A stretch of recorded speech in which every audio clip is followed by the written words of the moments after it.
Greg, have you been told anything about the new game that we're playing today with you? I have not. You don't know. Scares me. You don't know anything. That I saw last night. There were a group of people scheming and devising because I asked them. I'm like, the Greg Cody Show featuring Greg Cody has a segment that I want and I want to steal that takes advantage of how little you know about movies, but let's deceive and disguise it so that people don't know that we're stealing it. And I asked Zaz and Chris and Roy and Tony to come up with a plan to do a movie game with you, because I thought the best part of yesterday's show was you thinking that Al Pacino was in Bull Durham, and you thinking that Al Pacino was in Raging Bull, and you thinking that the line, "You're not man enough for the truth" in A Few Good Men was, "You're not man enough for the truth." Right. And so I want to take advantage of your general lack of movie knowledge, and you didn't know until now that we're doing that. I see from your body language you don't like it. Yeah, it's Into the mic. I'm into the mic. I'm annoyed. With the game? Oh, wow, $5. Into the mic, what you do is you clear your throat in the mic. You don't talk into the mic, but you clear your throat directly into the mic. All right. the chair. This is Grand Theft Show bit. We're doing it differently, Oh, though. no, yeah, right. You're not calling it Greg Doesn't Know Movies. It's just the exact same premise. It's kind of the exact same premise. It has the foundational sameness. A of little the tweak, premise. though.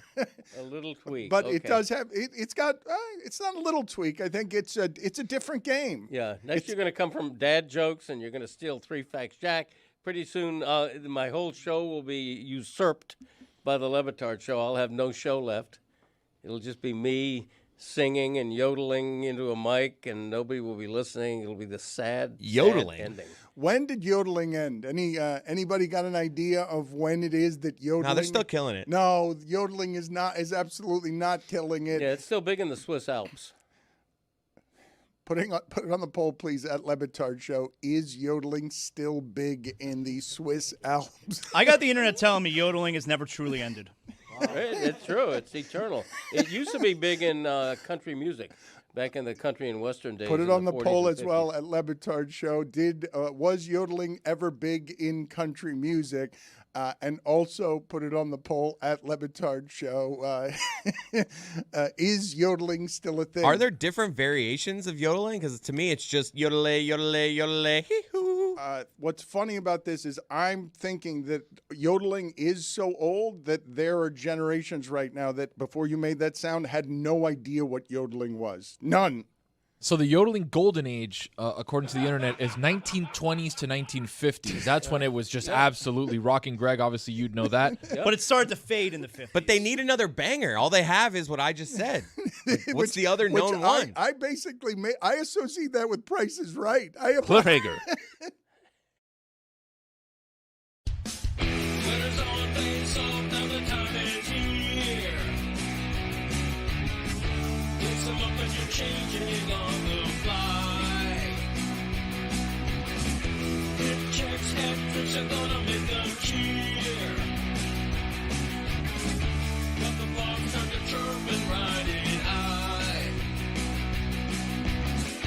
Now it's time for action. Tonight's gonna burn this barn right up. Slap shot will light the lamp so nice. Let's go for a breakaway on the chase to raise the cup. We'll be standing on our heads till we meet them at center ice. Hockey is back, Jack. Hockey is back, Jack. Hockey is back, Jack, baby, and we'll meet you at center ice. Chris Cody, get those famous movie quotes going to see how long we can do this with your father over several segments, because his movie knowledge is not great, and we have some famous movie clips to play for you and to have you guess perhaps where the movie is from. Oh, you're already defeated? You're already beaten down by this? I don't know movies. I'm not a movie goer. I'm not a movie knower. That's a shirt right there, man. It is. Just play one of these real quick. Any of Ooh, your are we playing our choosing. game show? Well, oh wow, okay, we already got the imaging. That sounds like just a terrible 1980s I'm video excited. game. Terrible. That music sounds terrible. Here's our first movie line for Greg Cody. Yippee-ki-yay, mother. All right, I heard the MF. What was the first thing he said? Yippee-ki-yay. No. Yippee-ki-yay, Yippee-ki-yay, mother. No, you don't know what that is. Saving Private Ryan. Oh, my God. Saving Corporal Ryan, the sequel. I don't know. I don't know it.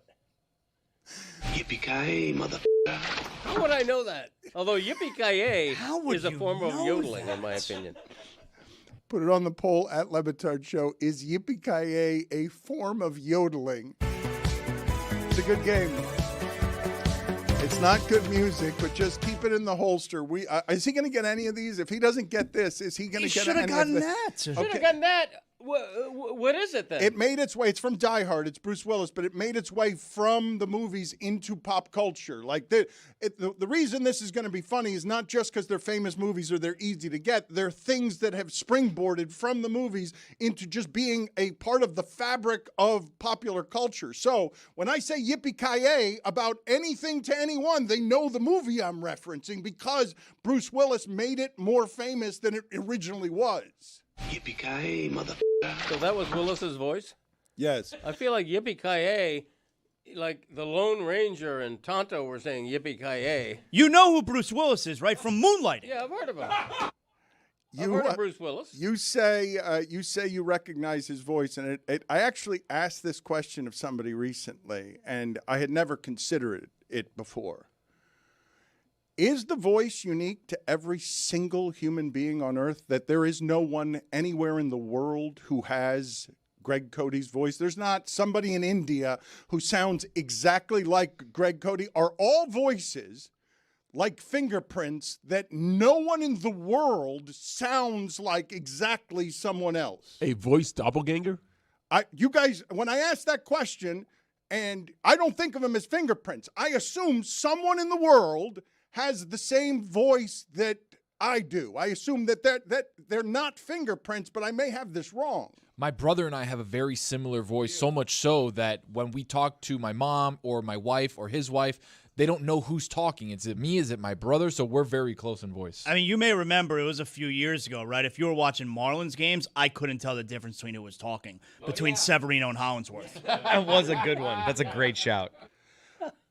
When I ask the question, though, you have to guess and be right, not look at the internet or anything else. And put this on the poll, Juju at Le Batard Show. Does anyone else in the world have exactly the same voice that you do? Yes or no? Because I did not. They say snowflakes. They're all different. I'm not talking about The same. political snowflakes. I don't know if that's true or not. But fingerprints, they're all unique to us. They're all unique to each person. I didn't think voice was. Did you? I never gave it much thought, to be honest with you, but I think the clear answer is no. Nobody else has a voice exactly like yours. I think seems the key like word there is would, exactly. Yeah, but it seems like there would be so many people in the world that just simply mathematically there wouldn't be that many different alterations and degrees and shades of voice possible to cover all of the people in the world. There wouldn't be more choices on degrees of what voices sound like than the number of people there have ever been on the world, because it's not just people right now. It's ever. No one's ever had your voice. There's not some dude in the 1800s who was talking just like Zaz. So, Yeah. are we excluding twins here? I don't want to do that's this again. kind Can we of move on cheating. from this? Yeah. Chris, Thank you. Chris, do they sound the same? That's kind of cheating a little bit. No, it's not cheating. In terms of unusual, weird questions that don't have anything to do with anything, also on my way in this morning, I thought about this.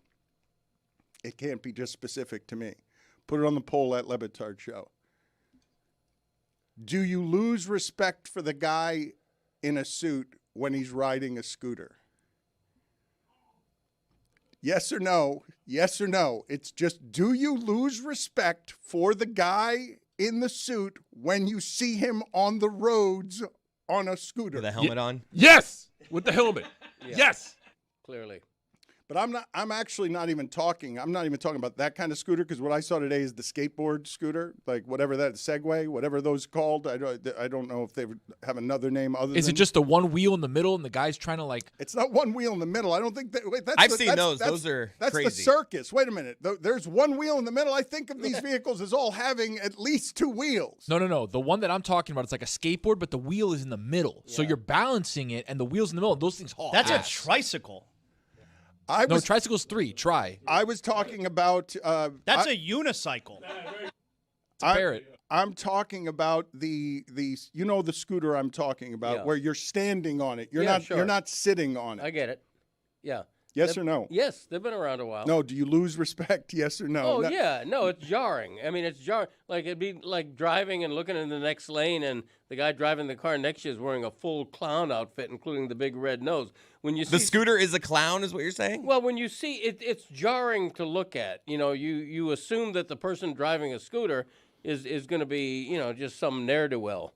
Whoa. You don't assume it's going to be a businessman. Ne'er-do-well. Why do you assume that about the scooter? I don't do any profiling based on the scooter, except for losing respect for the guy who's in a suit. Well, that's the only profiling I'm willing to do. I feel like you're playing the similar game, just saying it differently. I profile. Yeah, I don't mind saying that. Here's another example I'll give you. When I see a grown man riding a bicycle, I assume he's had a DUI and temporarily lost his license.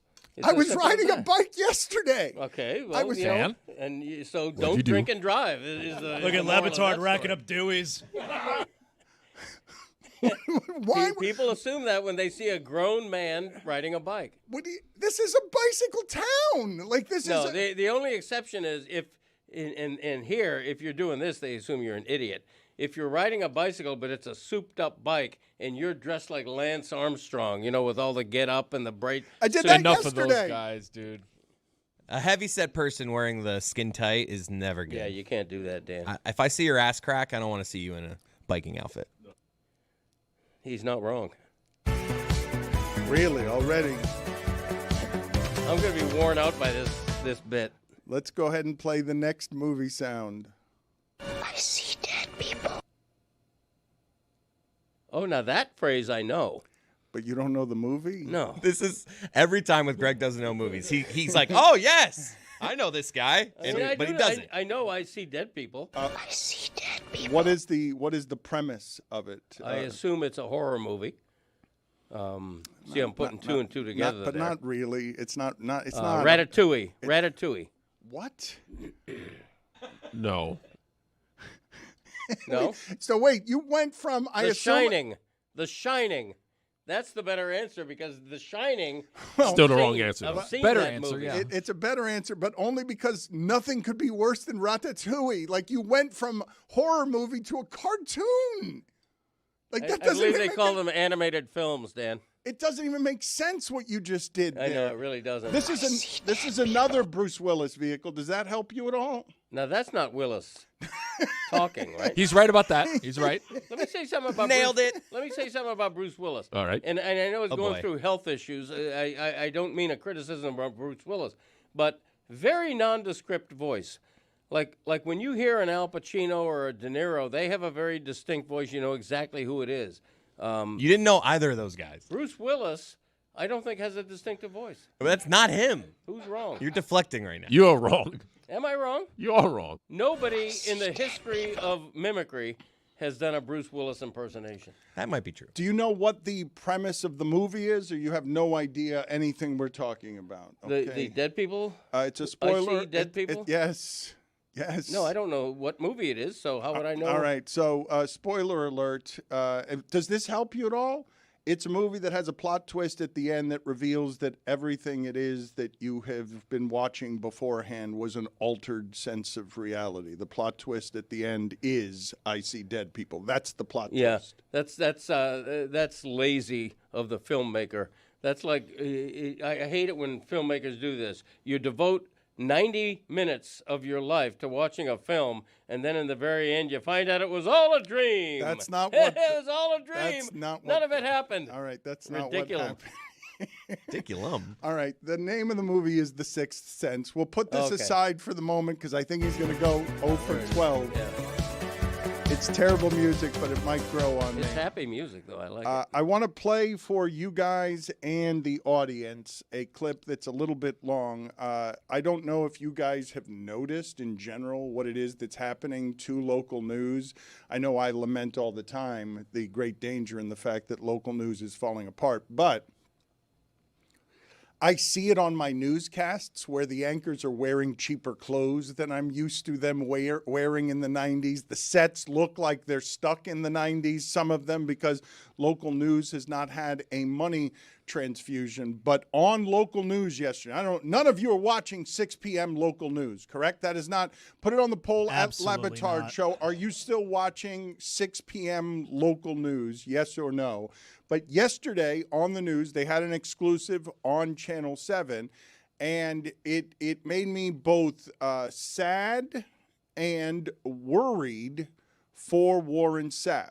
Now, in the history of South Florida, I don't know that I can name a lot of sports personalities bigger in our entire history than Warren Sapp. Go ahead and come up with me a list of the biggest personalities that we have had in this market. Because before I play this clip, okay, I will tell you on the front end that my experiences with Warren Sapp is that sometimes he is legitimately the only athlete in South Florida history that I've ever feared, because he behaves with me a couple of different times in a way that's very intimidating and makes me feel like he's trying to make me feel small, physically, emotionally, and otherwise. And other times, he's hugely affable and really nice, and I never know which one it is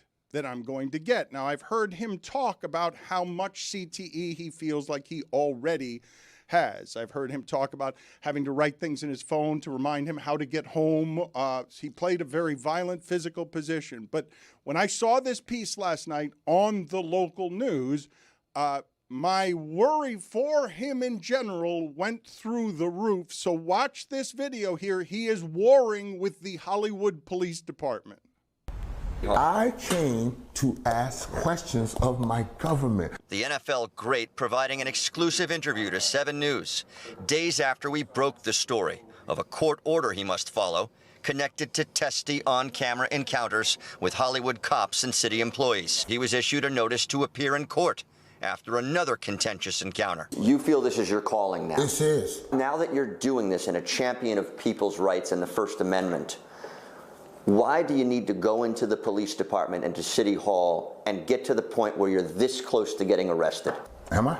It looks that way. Sergeant, I'm gonna make you arrest me today. I promise you. What do you think of the judge and the court order from Thursday? Have you seen it? Yes, I have. What am I required to do? You got to call twice a week. I call every day. Okay. You can't be around. Ooh. You can't be around the third floor in the records department. Don't you think there's a thin line, though, between being a steward of the First Amendment, someone who is paying attention to laws and trying to get people to ask questions and think and take video, and being someone who comes across as a jerk? I've never been a nice guy. So you think I give a damn about what you think of me? Do you like being perceived as a jerk? Is that it? I'm asking. No, I'm saying, is that's the word? Didn't you just say that you've always asked, not been a nice guy? So don't, is that no, like nice guy and jerk are two distinctly different words. All right, let's just say not. How about asshole? That's a different word too, right? That's a word you used, but if no, I'm word definitely using the word. I'm giving you examples. Okay, so jerk. What degree would you put jerk? What is the end game? Transparency and accountability. Because what happened to me in City Hall was a crime. I was assaulted by the officer. Sapp says he was assaulted by a cop during a 2025 exchange. There's a court order. Are you going to stay away from the third floor? You're like an officer. I don't need to answer you. I'm asking. I don't need This is my job, is to ask you questions. So that's all. Next question. What about the city employees they told you to stay away from? You going to stay away from them?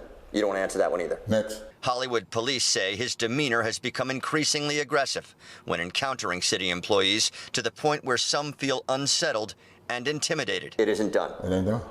Tell me. Tell me what you mean. I got a June 10th court date, brother. It ain't even done. It ain't done. No, not even a little bit. I got to go and listen to him. You saw they moved it to the mental health division, right? I did not, no. Check that one. So do they think you're mentally unwell? I don't know. Are you mentally well? Excuse me? Are you mentally well? Are you a doctor to be able to diagnose that? No, Okay. but I'm a reporter who has got to ask questions. Me either. I feel well every morning I wake up, brother. That's important. I don't have no issues. What are your thoughts there, Greg, as someone who's covered him since he was in college?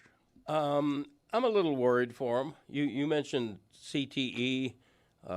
He could be have a degree of bipolar. Mental health issues are in play there, perhaps. I don't know. Like he may be just looking for attention. I don't know what he's doing for a living now, whether he's still on TV. He used to be. He's not anymore. I don't know enough about his life right now to sort of diagnose what I feel about that, except to say I feel bad for him. Okay, so you did sort of diagnose him with bipolar, but I will tell you, okay, and I've said this before, it's Mental Health Awareness Week, and there are dangers in being a doctor when you don't know what's going on.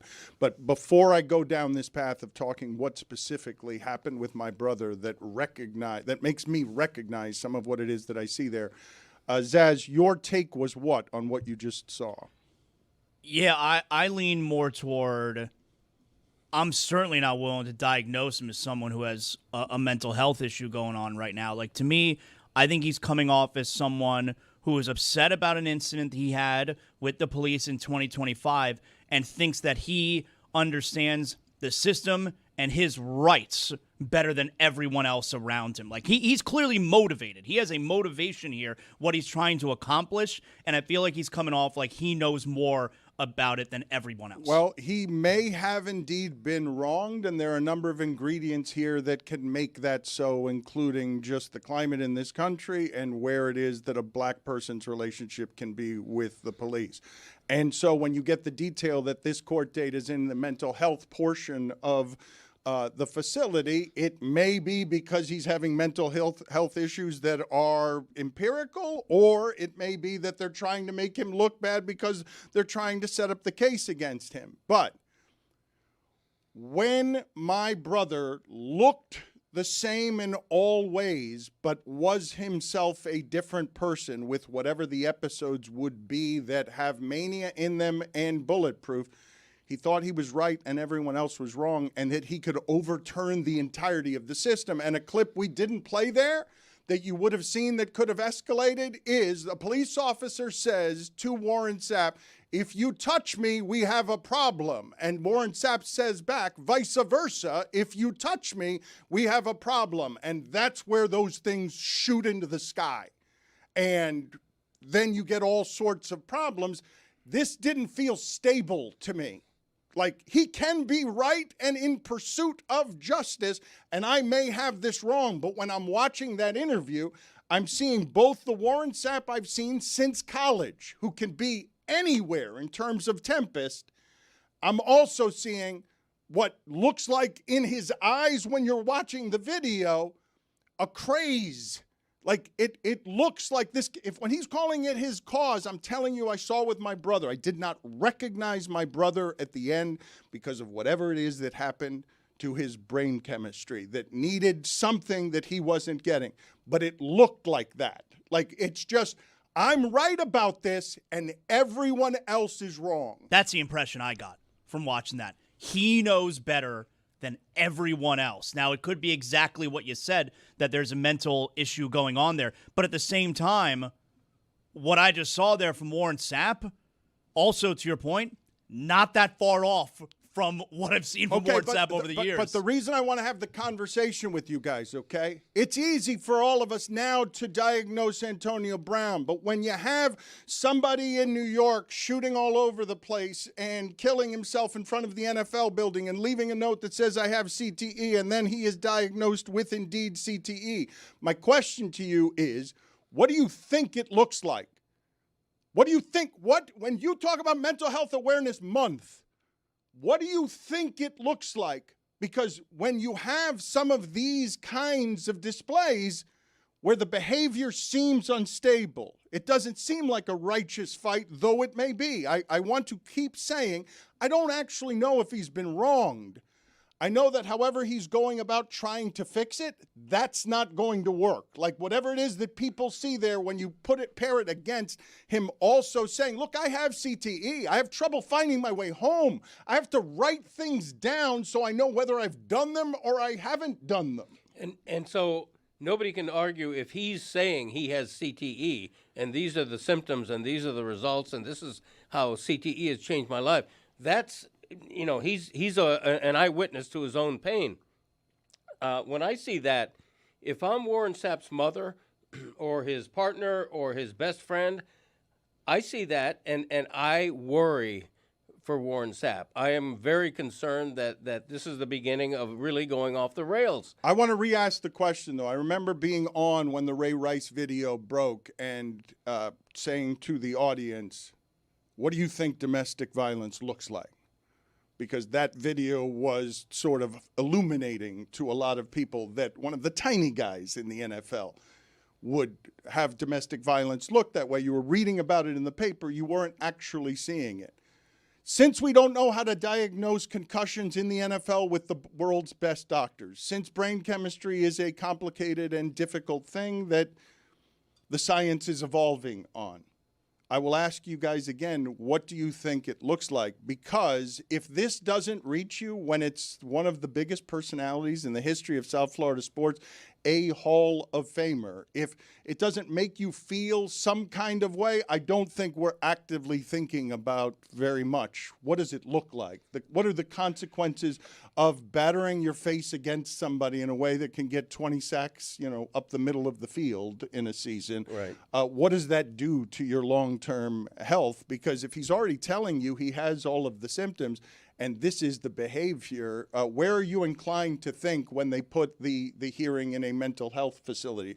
Are you inclined to think that he's mentally unwell, or are you inclined to think that the police are doing something to smear him? I'm inclined to think that he has shown indications of a mental health issue, and I'm not surprised that the cops have put him in that division. I think that's what CTE looks like, is that kind of behavior. The thing that scared me about that is that in 1 second, he's being very angry, and with good reason. The reporter basically called him a jerk, or called his behavior jerk behavior. He didn't bring up that word first. The reporter did. If somebody called me a jerk in that context, I'm probably pretty angry too. But it came off of him saying, I've never been a nice guy, which isn't something you hear very often from an athlete. I know, but the thing is, in the context of his career, in the context of what made him famous and successful, not being a very nice guy worked to his benefit. He was the guy you were afraid of if you were the center of the opposing team. In real life, now in retirement, there's a whole different connotation to not being a nice guy. When you're fighting with cops, that's just plain dumb. I'm not saying, look, if I'm going to put it in a tiny little context, I'm usually overly nice to cops when I get stopped for speeding or something. But there was this one time I got stopped for going 47 in a 40. And I'm like, is it the end of the month? You got a quota to meet? Oh, no. No, I did. And obviously that didn't go over well, and I got a ticket for this and something else having to do with my car. The point is, you don't win a conversation with a cop, let alone an argument or a beef like that. He doesn't even realize how privileged he's speaking in order to be able to feel free enough to talk that way to a police officer. Because he talked that way to a police officer, he tacked on another thing. Yes. That happened to your car. Correct. Yeah. It's compounding the issue. I know. And it was, normally I'm overly nice, and that's gotten me out of a couple of tickets as well, which is white guy syndrome perhaps.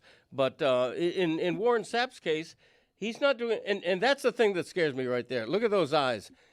And when you go from being extremely angry 1 second to looking at the camera and grinning the next That's second. an unfair photo. That it is unfair. That is media unfairness. They could have put That's unfair. any still That's shot unfair. from that interview. That is absolutely unfair. That is media bias. That is sensational. Shame on you, Channel 7. I was surprised to learn his middle name's Carlos. That was a swerve. Put it on the poll at Le Batard Show. Are you surprised to know that Warren Sapp's middle name is Carlos? Can you guys get me a list? If we were making a list of the top 5 biggest personalities in the history of South Florida sports. Would Warren Sapp indeed make the list? Yes. He would make your top 5. I wrote down a list of 10 or 12 names here I can read. But would he make your top 5? I'm not sure if he would. Because you said yes flatly. You also said you weren't going to diagnose him and then diagnosed him as both bipolar and having CTE. Well, first of all, my concern is that he may have bipolar. My concern is that, based on visual evidence and that kind of thing. I never said he said That's CTE. a strange place for one of your catchphrases. Okay. It worked better than, and you know it. No, I think that he said he had CTE, That's right? correct, Okay, yes. so I didn't say it. I'm agreing with him. Yeah, Warren, I think you do have CTE. You did say it, and he did say it. I'm just pointing out your general flimsiness in terms of consistency. Okay. The one thing I want to emphasize is that, and we're having a couple of laughs with this, that's not a funny matter, what's happening with Warren Sapp. I wish him well because, like I say, if I were his best buddy or his neighbor or his loved one, I'd be concerned for the guy. I've just never in my history in South Florida had this particular relationship. Now, when he was in college, I interviewed him one time when he was at a frat house. I just went and did the interview. And from the beginning, just an amazing talker and a giant personality. Just had so many opinions. I was legitimately startled by the interview because of how good it was, because this was a person coming into the league that is generally pretty conservative, and the personalities weren't like this. So give me some of the lists, some of your names when you were to put together the biggest personalities we've ever had in South Florida sports. If I'm starting chronologically, I'm starting with Ray Hudson of the Strikers, who at halftime would conjure up, funny, colorful quotes he was going to say to the media after the game. The coach of that team was Ron Newman, who once popped up out of a coffin to announce that their 3-game losing streak was over. Antonio Brown. Actually, can you just stop for a second? Yeah. Because you were so excited to talk about the 1977 Fort Lauderdale Strikers that I want to give you your music so that you can have the floor to tell us about sports again from 50 years ago. I mean, what can I tell you? The Fort Lauderdale Strikers were one of a kind. They played at Lockhart Stadium. They sold out an 18,000-seat stadium. Ray Hudson was colorful, white as a milk bottle, because he was barely 20 years old. He'd just come over from London, or a suburb of London. All of a sudden, he's in Fort Lauderdale, which is a dream of his. The NHL at the time was big. They were pretty big at that time. Ray Hudson, colorful, just engaging. Like I say, he literally devised quotes at halftime. The coach is talking, and he's thinking of what he's going to say to amuse the media afterward. Love that guy, still do. He's been on the Greg Cody Show podcast a few times. First guest ever. Ron Newman was a colorful coach. He was to that team probably what Ron Frazier was to UM baseball. A lot of colorful figures. All right, can we get in this century, please? Okay, I mean, I have a list here. I have a whole list. As recently as Jimmy Butler, I think, fits this category of outsized personalities. Michael Irvin is absolutely in my top 5. Matthew Tkachuk, I think, is Jimmy Johnson. If we're going outside of players to coaches, Jimmy Johnson, absolutely. Ray Lewis, of course. Ozzie Guillen, Marlins manager for a minute, had his moments. There's been a lot of colorful characters. Most of them are also very accomplished, and most of them are very successful. Not all of them go off the rails. Zaz, none of them have gone off the rails except well, you're right. Ozzie and Michael Irvin, I should say. Ray Lewis had a couple of moments. Actually, yeah, see, you know what? I stand corrected. Who stayed on the rails? My fault. Zaslow, what would be your top 5? Does Warren Sapp crack your top 5? No. Wow. That seemed aggressive. It seemed unnecessarily aggressive. It's just an answer to a question is all it is. Efficient. Exclamation point. Number 5, Joey Porter. Number 4, Chris Anderson. Birdman. You know about that Birdman? Number 3, Jose Fernandez. Number 2, Shaquille O'Neal. Okay. Number 1, Michael Irvin. I'm offended by your list. You can't have Chris Anderson ahead of Warren Sapp. Get offended. No, you can't do that. You can't do that. What are you doing? What? He's got a bunch of tattoos, and you know about that mohawk? He was not a colorful talker. He was just draped in tattoos and was a white guy who could jump in the league. And here for a season and a half. Yeah. That's unbelievable what you just did, putting Chris Anderson ahead of Warren Sapp. That's disrespectful. I've got a couple more to salvage his list, Dan. How about Jose Canseco? Okay. That's a good one. Yeah. How about Ricky Williams? Uh-huh. Another good one. So if we It's kind of quiet, if though. we had to do top 5, I'm surprised if any of you wouldn't put Warren Sapp in your top 5. Like, you guys did not give me that whole list. There weren't 4 better. Like Michael Irvin, I think is Michael Irvin's the consensus. He's Michael the Irvin. consensus. Everyone would say Michael Irvin. Then Would Jerome Brown be on there? Yeah, think about that one. Huh? Not long enough. Ray Hudson's honestly a good one. Jerome Ray Brown Hudson's a good became one. more of a personality when he left the University of Miami. Warren Sapp was a personality from the beginning. If you want to go old school Greg Cody's time, I think Mercury Morris would have to be on any top 5 list. Yeah, he was definitely a colorful personality. Some of these guys, like Ricky Williams, I think, was almost the opposite. He's in the Birdman category where he was interesting, but the Yeah. personality wasn't. Yeah, like if anything, he was like introverted and wearing a helmet during interviews, and I don't know. And Shaquille O'Neal, I might take issue with.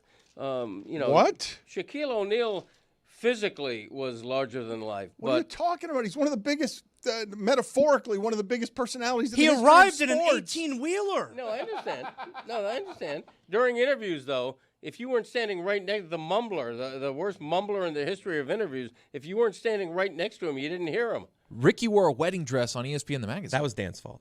Yeah, it was Dan's fault. Yeah, contrived. He still did it.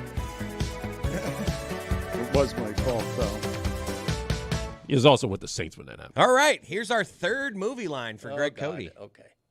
I love the smell of napalm in the morning. Oh. Good Morning, Vietnam. No. Close. I mean, it's a war movie. Black Hawk Down? No. I love the smell Further. of napalm in the morning. It's the same war. Same war. 1970s. It's a movie from the 1970s. It's your wheelhouse. I think I already guessed Private Ryan. Saving Private Ryan. That's No. 1990s. Think Vietnam era. Vietnam. Good. That's why I said Good Morning, That's why I said Vietnam. you were close. I don't know. I love the What smell of napalm in the do you morning. think is the most famous war movie of all time?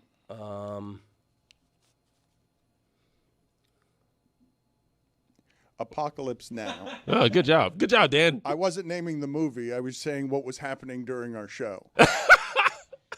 Is that the name of the movie, Apocalypse Now? Yes. Okay. Yes.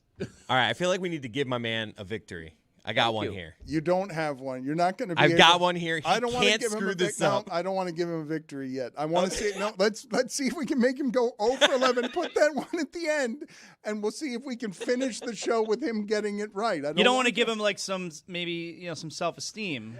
Well, I will give him some self-esteem. I don't want to give him some confidence going into the game. It's better if he goes 0 for 11. I don't know why I have to explain this to you guys. Like, It seems like you've been in the business for a while. It seems like we've been doing this together Right, for you a just while. want the same. Like, I don't really know.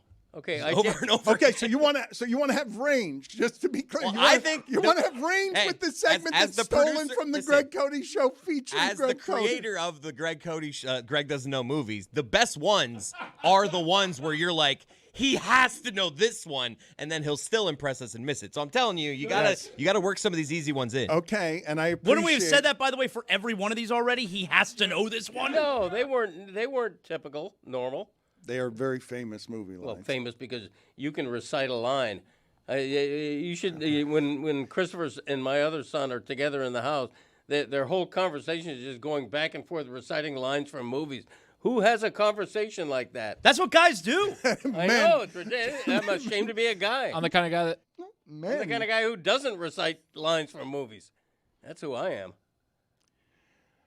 retroactively, I want to go back a couple of weeks ago because Greg Cody has never been sharper than when I said that Ruben Bane is the greatest pass rusher in University of Miami history, and he went in and he said Ted Hendricks would like a word. Yeah.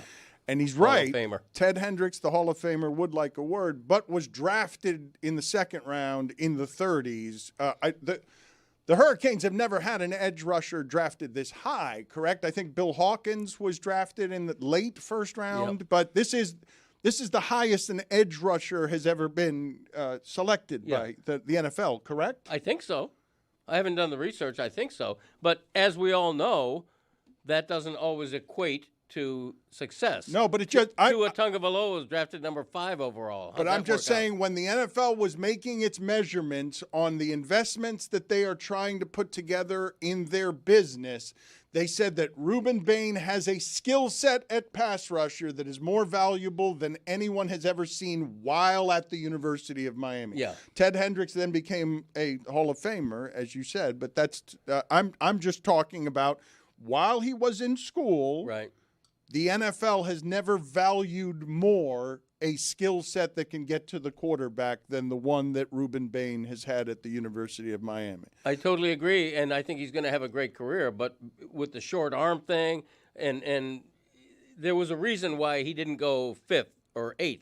A lot of people thought he was going to go number 8 to New Orleans, and he dropped a couple below that. So he's not a perfect candidate. My point is, though, given where he was drafted, I'm wanting to know from you guys, is it unreasonable to place the expectation on Ruben Bane as borderline Hall of Famer? Is that an unreasonable expectation to make based on the fact that the University of Miami has been playing football for a long time and there's never been a guy that the NFL has looked at and said, this guy has the skill set to do this better than any other guy we've seen at your school? I mean, he was the most impactful defender on the second best team in the whole country. Yes, he has the potential to be a Hall of Famer, but right now, I mean, Jalen Phillips was drafted in the second round, I think, and he's had a Where was Calais Campbell taken? How late was Calais Campbell taken? Because the only thing right? The only thing that I remember like this in the history of the university that would be comparable when I saw it on the field is the 3 guys. There's only 3 for me, and 2 of them are edge rushers, and the other's Warren Sapp. It wasn't even Cortez Kennedy for me, he went 1 overall. It wasn't even Cortez Kennedy. It was 3 guys I saw at the University of Miami that I said that guy could get to the quarterback at any level, and it's Calais Campbell, it's Ruben Bane, and it's Warren Sapp. There is no 4th for me. I mean, Jerome Brown was pretty good. Cortez Kennedy, you mentioned. They've had a lot of great defensive linemen and edge rushers, a lot. And I just... Greg, they have not had a lot of edge rushers. They've had a lot of great interior defensive linemen. They have not had a lot of great edge rushers. They've had, outside linebackers, edge, however you want to define it. They've had a lot of great pass rushers. But I don't assume anybody is going to be a Hall of Famer. I don't assume Fernando Mendoza is going to be all that. He has to show it. Jalen Phillips drafted 18th overall. Greg Rousseau also back into the first round. Calais Campbell, second round, 50th pick overall. I was way off of Calais Campbell.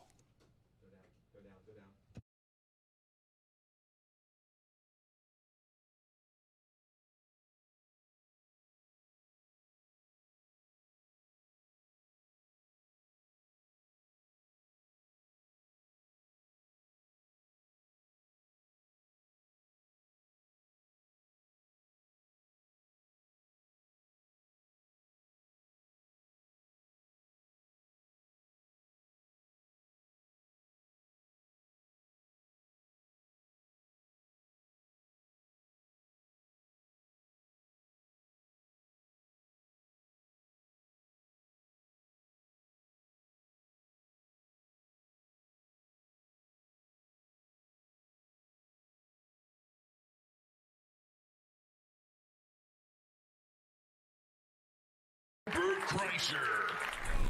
When you're taking your shirt off and using your body as comedy, you're going...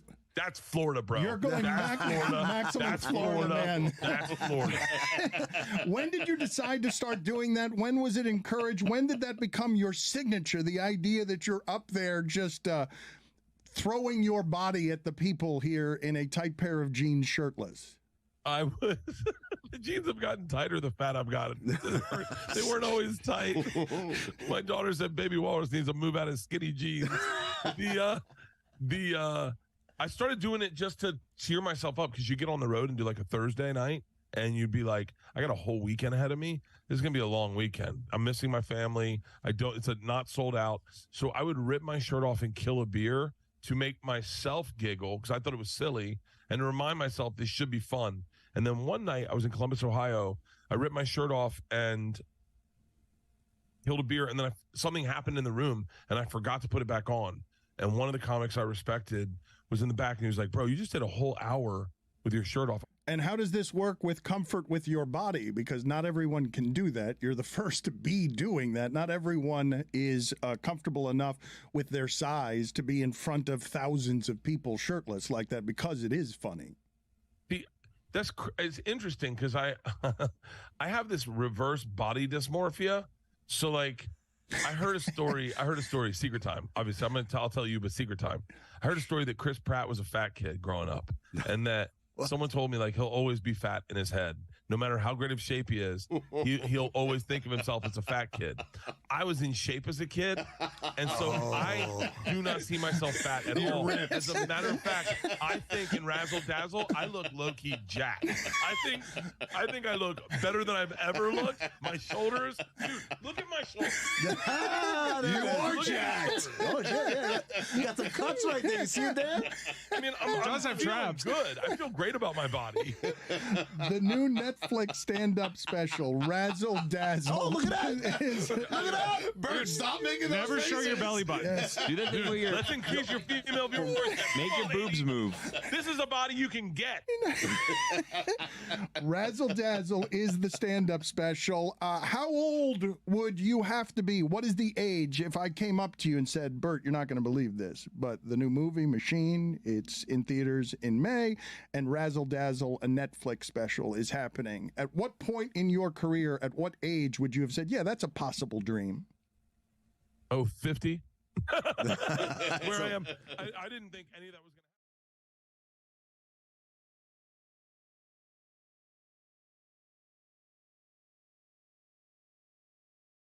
to happen. Coming up today on the Alley Oop. Ding dong, the Lakers season is over. Ding dong, dominating is not. What the hell is you doing buying a chain the day before you go to Cancun, brother? Come talk to me. As well as we crown Dylan Brooks the player hater of the year. Close follow, close second, my sister Trista, for what she is doing to make sure that these damn Detroit Pistons lose, man. You don't want to miss it. Lock in.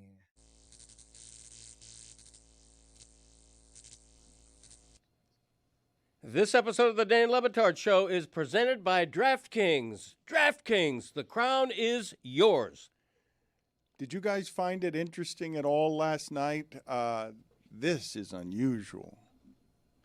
That Wemby was being celebrated as a story of redemption. So weird. And the amazing return on the story arc of a guy who did something profoundly dirty during an NBA playoff game and probably wouldn't have been playing last night if he had done that and been just about anybody else in the world. We're already starting a story that we're going to get really tired of 5 years from now if you allow the 7'3" guy to derail OKC and swing his elbows and be the positive story because he's French and a little different. Like, that was super weird last night to see him celebrated as a conquering hero because he's got 16 points in the first 6 minutes because he's bigger than everyone else and he's growing both physically and as a player, and this is going to destroy the league soon. You could have knocked him out for a game and at least treated the return as if it was controversial, not, wow, this is heroic. The guy who's taller than everyone else is going to be better than everyone else. If you didn't know the full context of what took place and you just turned on the game in the first quarter last night,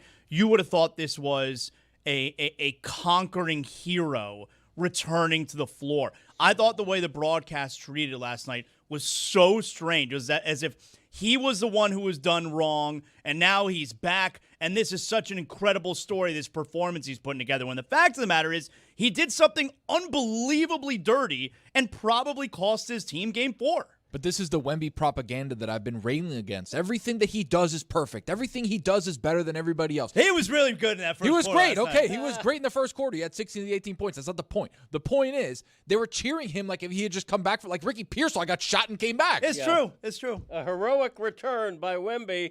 I'm surprised part of the narrative wasn't, thank God he didn't hurt his elbow on that guy's jaw.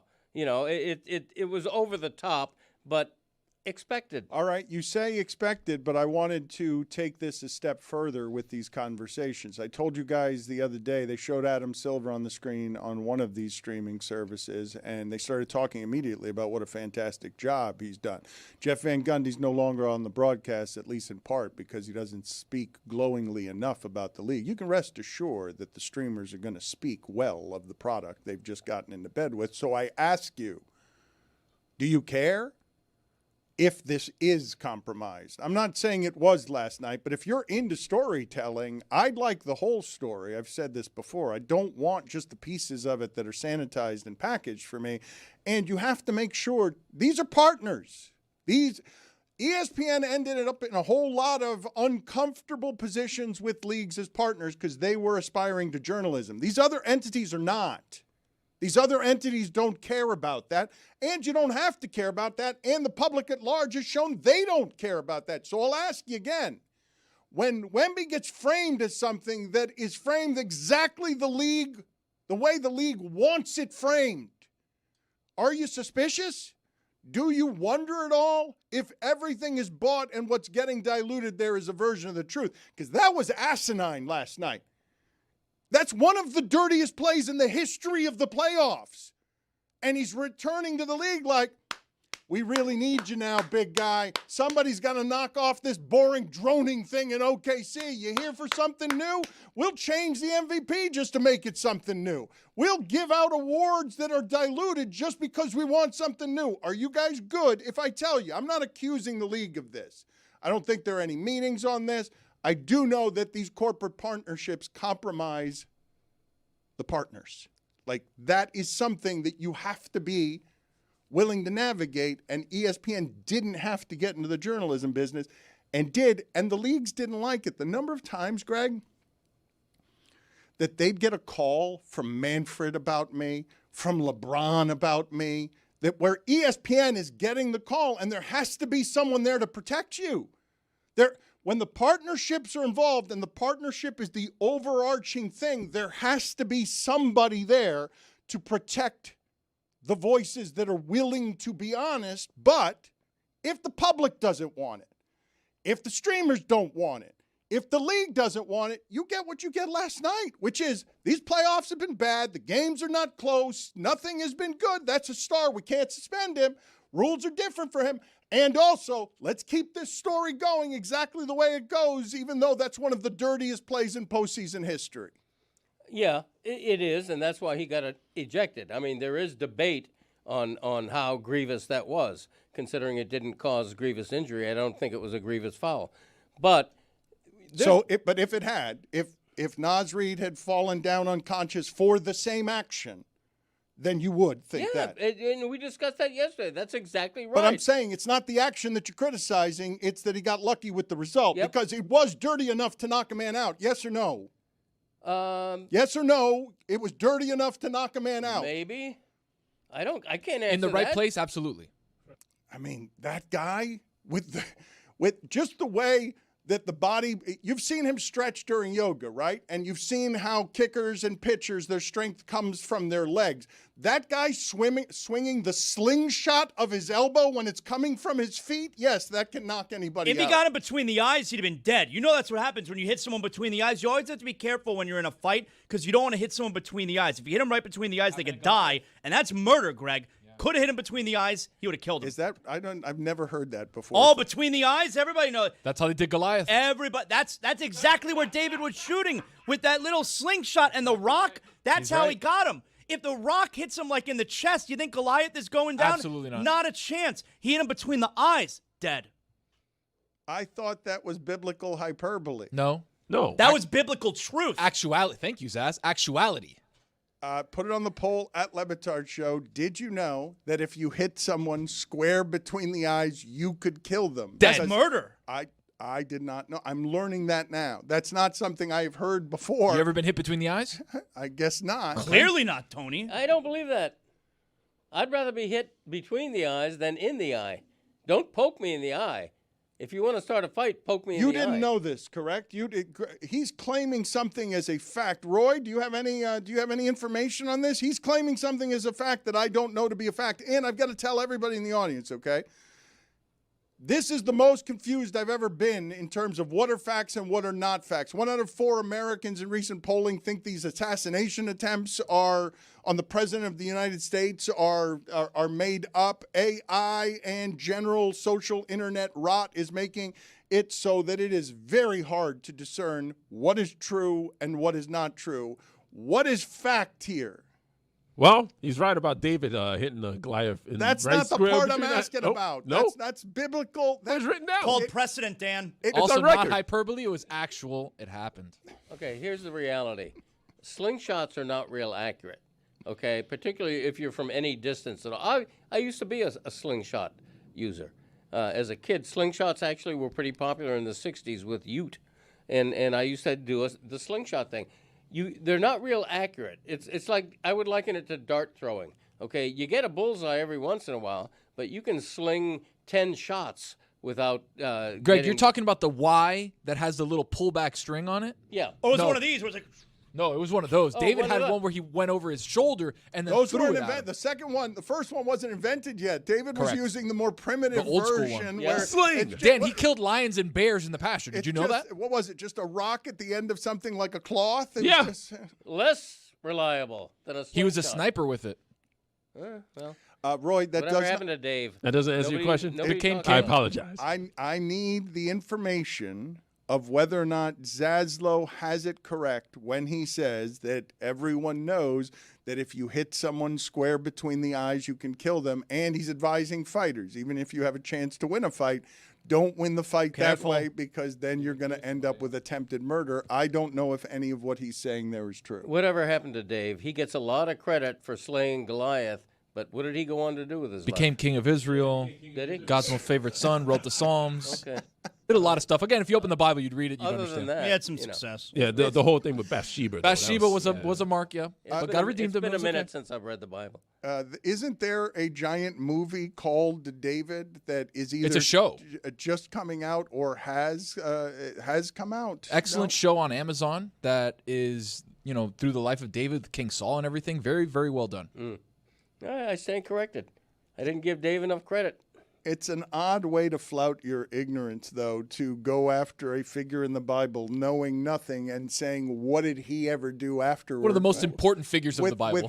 With no facts whatsoever None behind. whatsoever. And also correctly underestimating the group enough to assume that no one's going to know anything or call you on it. I didn't know we had biblical scholars in the building. I don't here. think that stand takes corrected. a biblical scholar. I think it does. David is the greatest underdog in league history.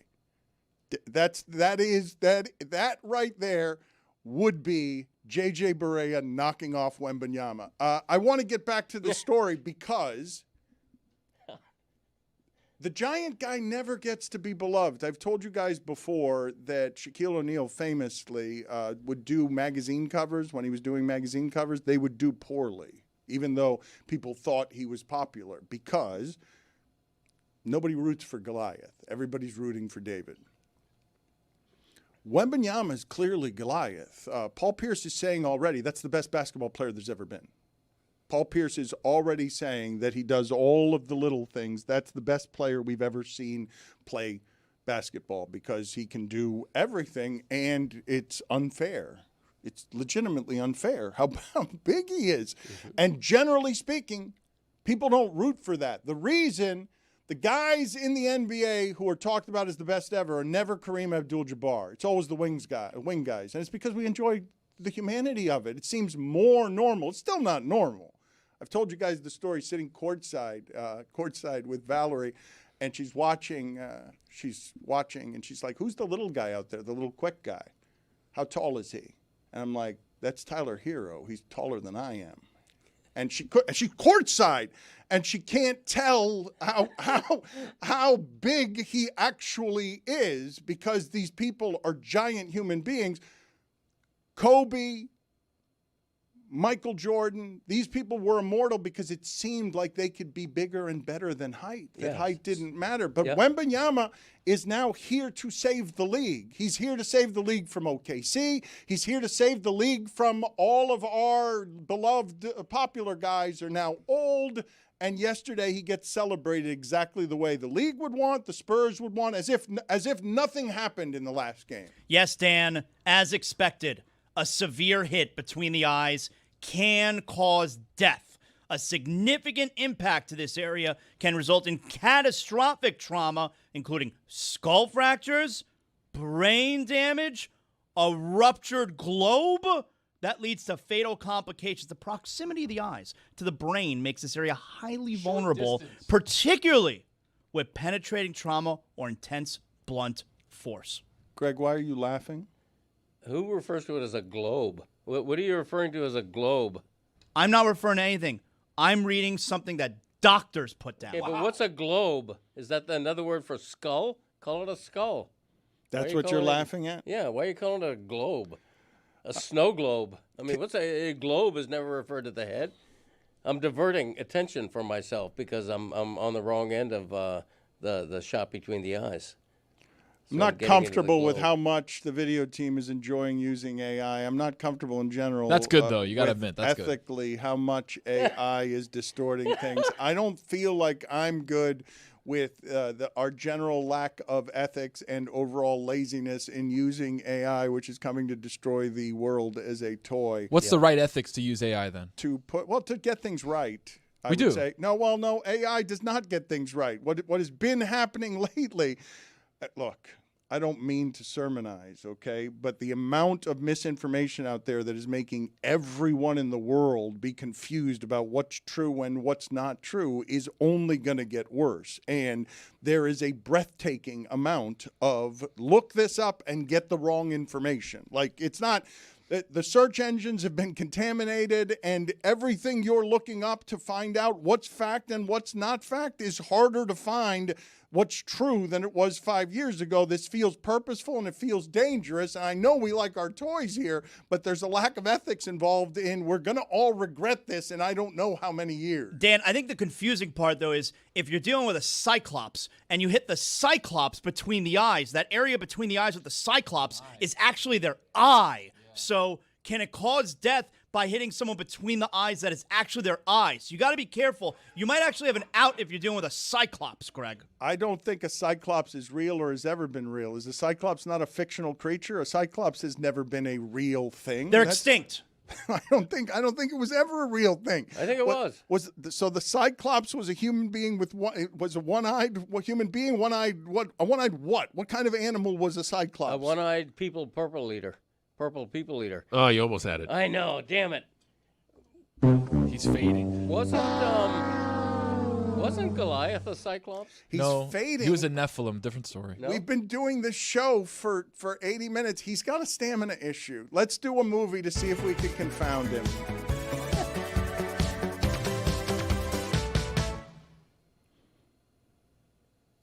All right, here's our next movie line. The first rule of Fight Club is you do not talk about Fight Club. Okay, I mean, this is too obvious. I think there was a movie called Fight Club.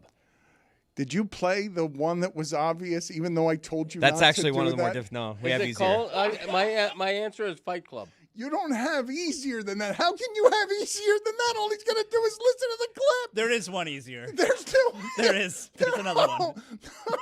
There is. You want that one now? Or? How can that not be the easiest? It's not one? the easiest I'm one. telling you, with the Greg Cody doesn't know movies, that has worked many a time. Where What do we you put the mean? title in the question 3 times. and he doesn't get it Three right. times you put the movie in the title? 3 times, because he would have missed it the first time. But when Brad Pitt's repeating himself. Who knew it was Brad Pitt? I didn't. It's another guy without a distinctive voice. I want a question from It's a Wonderful Life or The Wizard of Oz. Oh, requests? Then I'm going to nail it. Brad Pitt has a distinctive voice. No, I don't think so. Imitate it. Do your best Brad Pitt. The first rule of Fight Club is you do not talk about Fight Club. That was good, Dan. What? You asked me to impersonate it, and I did. Yeah, okay. Well, that was right on. Spot on. You asked me to do it, and I did, and I showed you one of my hidden talents. We're having fun, though.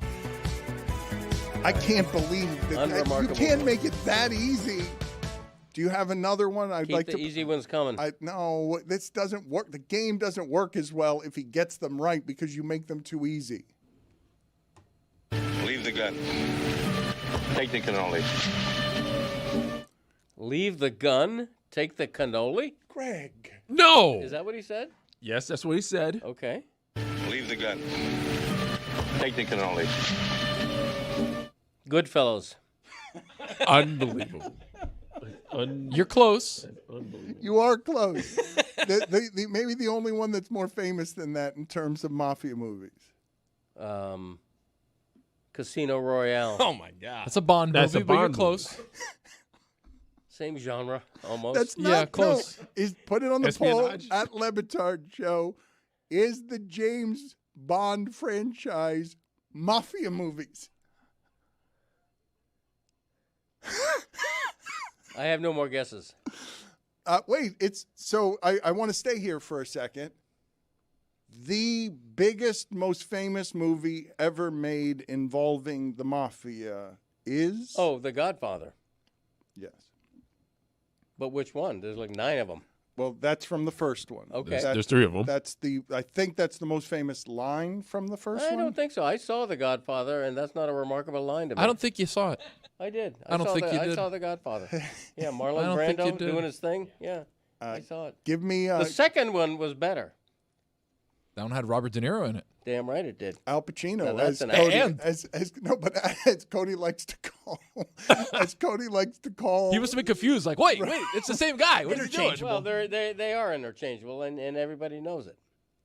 You know. But the polls came back yesterday saying that everyone didn't know It was a close vote. It wasn't that close. I think it was 57%. Get Juju on the line. He'll verify it.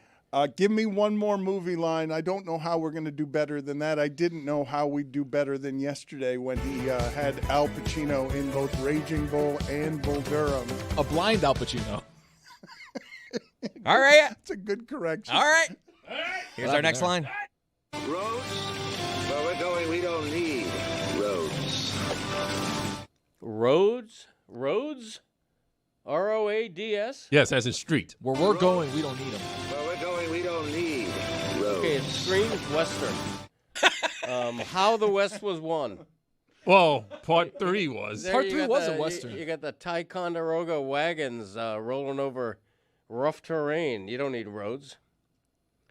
No. No, Now I'm that's closing not my right? eyes and picturing someone on a horse saying, Roads? Where we're going, we don't need roads. How the West was won. wrong.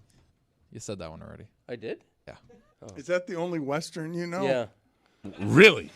That's Blazing Saddles? I mean, That is a Western. that didn't sound like a comedy. Good movie. That guy.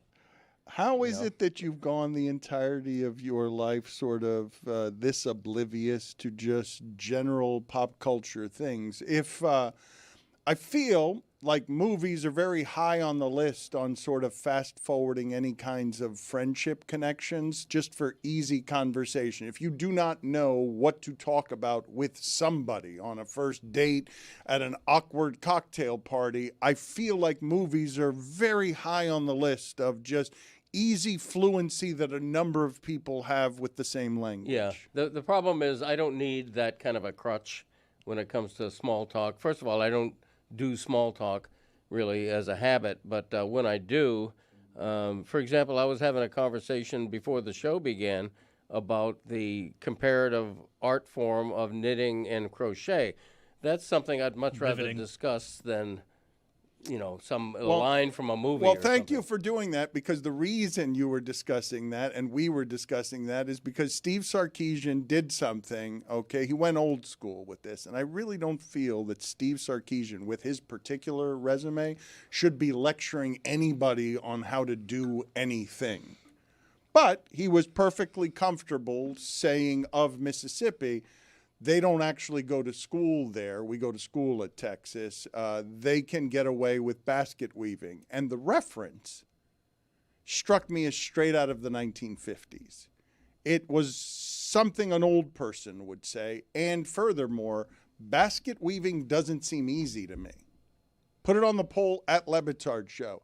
Does basket weaving seem easy to you? Because this is something you've heard since the 1970s. What's an easy throwaway class? Basket weaving. Mm-hmm. Yeah. But I don't believe that is a class, or has it ever been a class? Like, why is basket weaving the cliche of choice here when he says this of Mississippi? I don't know the origin of that, but it's the opposite of easy. Last time my wife and I were in Key West, at the Sunset Pier, we bought a basket that we saw weaved. It was made out of palm fronds, very supple. Nothing to do with what he has. Very supple and dark green. But as it ages, it gets more Did brittle. you listen to anything that I asked you, or do you just want to go on a meandering route on your own, just a little Greg Cody adventure with your own thoughts? I saw a basket that was weaved Yes, once. and therefore I have a firsthand respect for the art form. So when people say liken basket weaving to something easy, it couldn't be further from the truth. I dare anybody out there to go weave a basket today out of any material you like, and you'll find it's not that easy. Anybody knows the interlocking weave of a basket, but how do you tether it all together? That's the key. The term is called underwater basket weaving to show the easiness of the class that you would be taking as an elective, underwater basket weaving. So I'm going to see what universities offer that. So wait a minute. I guess it's just because that doesn't actually exist is the joke then, right? Because there's not such a thing as underwater basket weaving. The joke then becomes that the classes they give are not a class, that are not a thing that anyone has to take. We'll call it underwater basket weaving, but it's not something that exists, or is it because we actually weave baskets underwater now? Why wouldn't that make it more difficult? I just don't understand what the reference is, why the reference started, and I'd like to know why Steve Sarkisian is using it. I would enjoy having some factual information. It is the tongue-in-cheek elective. If you're going to take something in school, it's going to be underwater basket weaving. A couple of good notes here. UC San Diego offers a weekend workshop through its rec class department.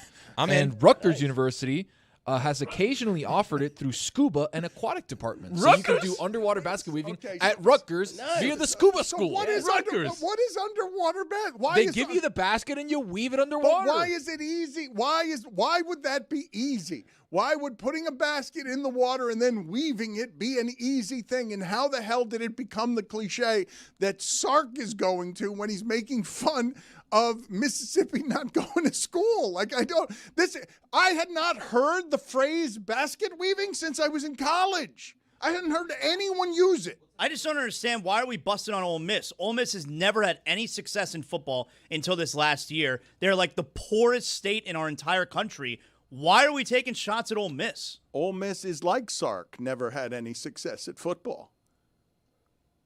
Keeps getting pretty good jobs. Perfectly fine as the bully punching down on Mississippi, talking about their education. It's weird. You got the best quarterback in the country. You got a draft class in Texas. You got the best job in the country. You got the best job in the country. And I don't think you should have it. I mean, it's rare on the resume to have a guy who's drinking on the job at one job before, like where he ends in a scandal because he's just drinking at work, allegedly. And he pops up real quick through the Nick Saban Yeah, rehab, he went to that Saban the rehab program, and you get the best job in the country. Usually it's a little bit harder than that. Going back to the underwater basket weaving situation, tying a little bit of a tie to Vietnam era, it was actually talked about as a SNAP course, which taken by students to maintain draft deferment and has since evolved to represent any useless, overly specialized degree or class. I want to give you a stat from ESPN when we talk about Wemby and returning as a conquering hero and how close he is, because he's really close to ruining the league for a while. This series that has Anthony Edwards in it, Wembanyama has more blocks than the Timberwolves have made field goals when he contests their shot. I told you first 7 games of the playoffs, he had 35 blocks. There's an extraterrestrial playing basketball who's going to get better at basketball, and celebrate it while you can, because this is going to become less fun when he's reaching from the free throw line and just dunking on everybody in the league because of how dominant he is. I don't think this is going to feel quite like Shaq, who had a dominance advantage that felt similar because I've told you before, Shaq underachieved by only winning 4. Great as he was, and great as winning 4 is, because 4 is hard, he underachieved given what his dominance level was. Not only that, they had 50 shots in the paint last night, right? They scored 68 points in the paint, which is an insane number for a Game 5. When you're coming back to your home court, you're trying to get things going. It was insane. But the cool thing is about Wemby, when he's running a pick and roll with De'Aaron Fox, he gets to a point where you just throw it up as high as you can, and literally nobody else can get it. When he spins off and runs to the hoop, it's the easiest play in sports. Throw it up to him, he catches it, he dunks it. He's a good player. Yeah, it's not quite Clint Capella. Back when we were changing all of basketball with positionless players, this is more authentically what generally wins in the NBA. It ain't from the perimeter. It's the efficiency of I can dunk, I can get closer than anybody else. I'm taller than everyone else. There's no one to block my shot. The other big story from basketball yesterday, I'm just curious how you guys feel about this. Daryl Morey was cited as a bit of a pioneer. He did do something that gets forgotten that I think will become the greatest part of his legacy, but I will ask you guys how it is that you'll remember Daryl Morey, because I don't think he gets another job. I don't think he's allowed, not that job, not the job that has the power to pick all of the players, but the greatest thing that he did with Mike D'Antoni said to James Harden upon meeting him, you're going to be somebody who takes 15 threes a game and you're going to have 15 assists a game. And James Harden's quote was, "Coach be tripping," because he didn't believe that he would be that player. That was all Daryl Morey seeing the market inefficiency of threes. I'm going to pick up the pace and I'm going to play threes. But the sport catches up to you. So the legacy of Daryl Morey as he's fired by the Sixers, and the process is an enduring failure for all time. Joel Embiid, best he's ever done, is the worst that LeBron's ever done. The best Joel Embiid has ever done is the worst that LeBron ever does. Getting swept in the second round of the playoffs this year by LeBron, that's as bad as it gets. It's about as good as everything gets with Joel Embiid. He's their best player. They've got him locked in for 3 years. What's the Daryl Morey legacy?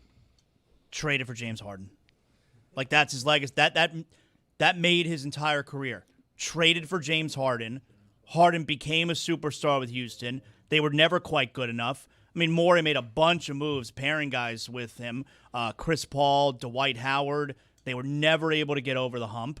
And his entire career has been made from trading for James Harden. I think his career is going to be, he thought he was the smartest guy in the room when he was at one point.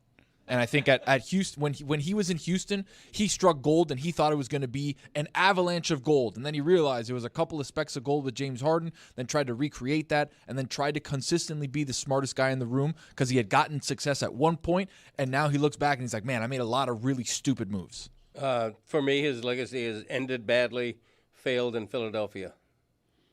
that's the end of it. That's not what I associate with him. I associate the Houston stuff with him, and also failed in Philadelphia, where everyone failed. You guys are saying traded for James Harden, helped make James Harden an MVP, helped improve the legacy of James Harden. Here's James Harden, though, telling you what he thinks at a Chinese basketball camp about Daryl Morey. Daryl Morey is a liar, and I will never be a part of an organization that he's a part of. Let me say that again. Daryl Morey is a liar, and I will never be a part of an organization that he's a part of. Couldn't hear you the first time. Thank you for repeating it. That is such a vibe, though, choosing to do that in China, where the audience isn't responding to it because it has to be translated. Where Morey also had some things to say about China. You remember he got in a little bit of trouble a few years ago. Yes. I want to play the sound here, Chris, if you would, of Daryl Morey with us. We can now empty this file. He came on with us and he talked about a play that he wrote called Small Ball, and there was sex involved in basketball players. Do we want to have sex with giants or know it's between 4 and 6? How to bring the parts into compliance? I just cannot grasp the mechanics. Was he singing? He was trying to. He was sort of. I just hear? I think we kind of made him do it, if I remember No, correctly. he wrote it on a page, and we just asked him, can you recite some of the lines? And he decided to go into song because it was a musical. It wasn't just a play. Do we want to have sex with giants or know it's between 4 and 6? How to bring the parts into compliance? I just cannot grasp the mechanics. Yeah, see, he lost some confidence there at the end because he realized he was singing poorly. He had and compliance and science there, and then he went mechanics. Yeah, he wasn't going to get a lot of opportunities to do that. He realized by the end of it that he had blown the one that he got on a play that he wrote. He is a bit of there's a creative in there, and the job that he had only allowed so much creativity. More so what my parents would call un inventor, which is what they called me. Did they? An inventor. An inventor? Wait, like Thomas Edison? Yeah, but more poorly. More things I would make to fastidiar. Just to be, how would you say fastidiar in English, Dan? Joder. Joder, yeah. Joder. Yeah, somebody, an instigator. All right, it's time for our next movie line. I drink your milkshake. No shot. No. I drink it up. Don't bully me, Daniel. No shot. See, this is just unfair because the other things, the other lines you read, I've heard of at least. You know, I can't think of one offhand, but the other ones you read, I had heard of. This one, I have zero Do you want clue. to try and recite again the Fight Club line? Do you want to give that a shot? Just the line on the one that you got, do you want to give a shot at the pop culture line that is referenced in Fight Club? No, it was like 3 sentences that all had Fight Club in them. You know, there's a guy pimping for his own club, I guess. I don't know. You don't know what this movie is? Do you know who the actor is? Do you have any idea who Let me the hear the actor voice is? again. I drink your milkshake. No, I don't know who that actor is. It's Daniel Day-Lewis. Do you know anything that he's been in? Can you name one of his movies? A Daniel Day-Lewis movie? I know Dan Lewis has a great reputation. No one Dan refers. Lewis. No That's one his move. refers to him as That's his Dan move. Lewis. One He of his does have. moves. He's Dan Lewis? He's one of those guys who like really gets into the role. Yes, right? he's a method You know. actor, Yeah, yes. method actor. Uh-huh. You know, so I guess a lot of people. You like that when respect actors do that? You like that? Not so much. You're an actor. You're faking it. You're pretending. I don't want you to immerse in the role. You know, the key. Don't gain 50 pounds for the role. Be thin and make me believe you're a fat guy. That's what acting is. Anyway, I don't know the name of that movie, nor do I have an educated guess. Put it on the poll. Be thin and make me think you're a fat guy. That's what acting is. Yes or no? Just all one word. I don't think that's what acting is. But that one's too tough. There Will Be Thank Blood you. is. Yeah. Yeah, well, it's not that tough, It's but too it's tough. obscure compared After to some the of last one, I yeah, wanted to get mean, tougher. Yeah, well, Oh, that was the name of it. Okay. Oh, you didn't even know when he said There Will Be Blood that that's a movie. Right. Why is there a hyphen in his Day Lewis thing? What's that all about? Dan Day Lewis, though. It's Day Lewis. Pick a name. Anyway. Put it on the poll at Le Batard Show. Daniel Day-Lewis, pick a name. Yes or no? Not big on He's right about hyphenated names. Give me another movie, please, with our terrible, terrible public domain game show music. All right, here's the next movie line. I love black people. I love black people. Who's your motherfucker, Jerry? You, my mother. What you gonna do, Jerry? Show me the money. Okay. My clue is the word Jerry. He hasn't gotten any yet. No, he got Fight Club. I got Fight Club. He got Fight Club because we gave him the name of the movie 3 times in the quote. I mean, to be fair about this one. No, what do you mean? To be fair, this one's pretty obvious, Greg. Especially, Greg, it's sports, Greg. Oh, it is. It's sports. Let's play it again for him. I love black people. I love black people. Who's your motherfucker, Jerry? You, my mother. What you gonna do, Jerry? Show me the money. Oh, Show Me the Money. Is that the name of the movie? Show Me the Money? No.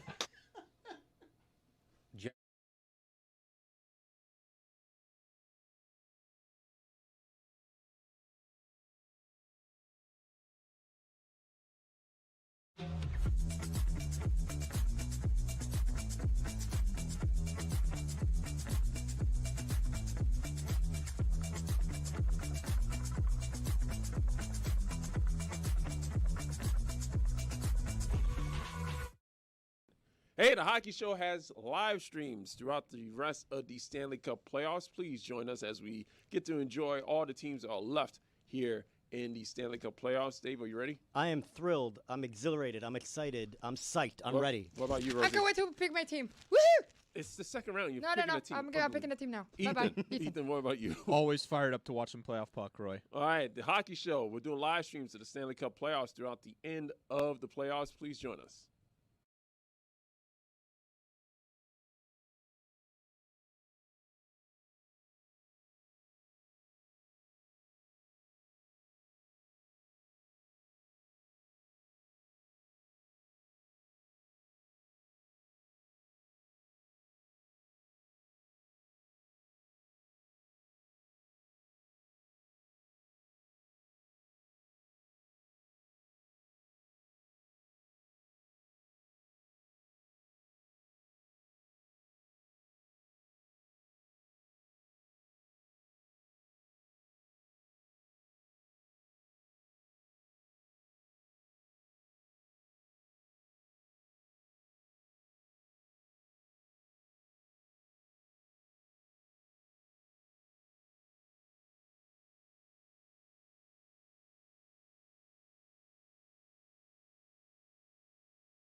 Sunset Gears with comedian Rob Delaney.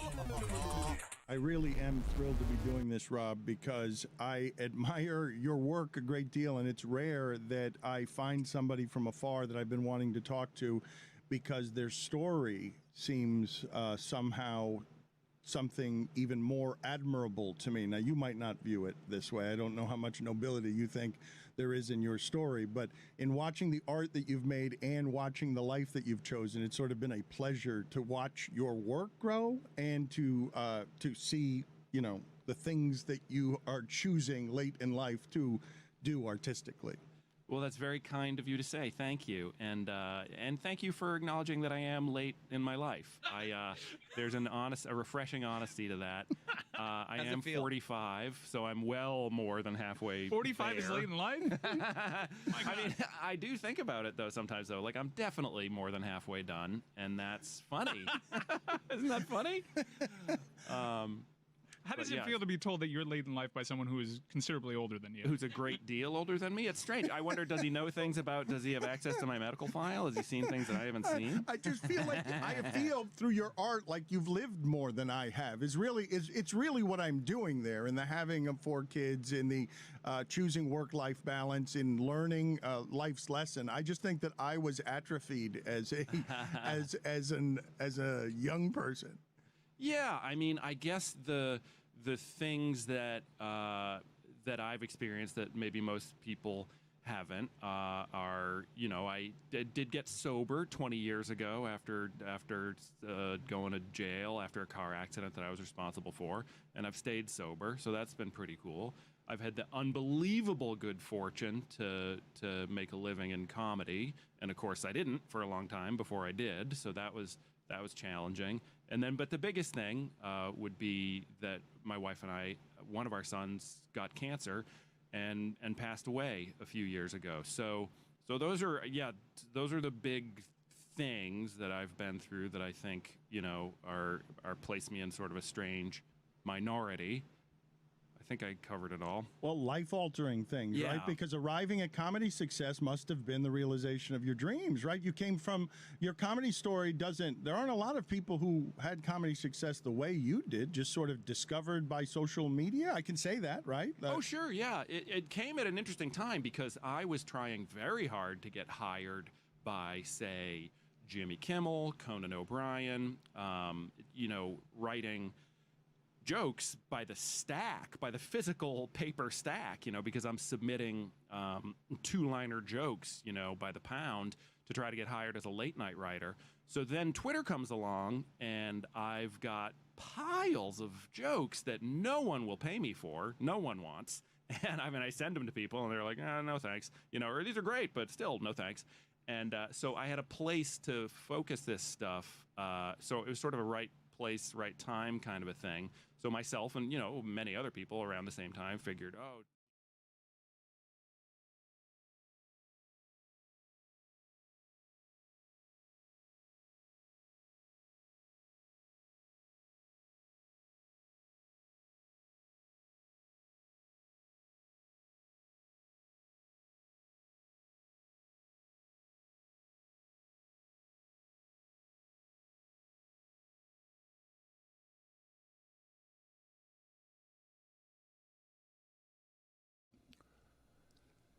Historically, I have tried to do professionally in whatever is the ridiculous clown car of the second half of my media career, something that zigs while others are zagging. And so I will tell you that I am very excited that we are having success selling journalism in the modern age, because it's not really something that people are looking for to make profit, and we're on in more places than we've ever been. So I tell you, if you want to do podcasts, it's Apple, Spotify, Amazon Music. If you want to do radio, it's Sirius XM Channel 85.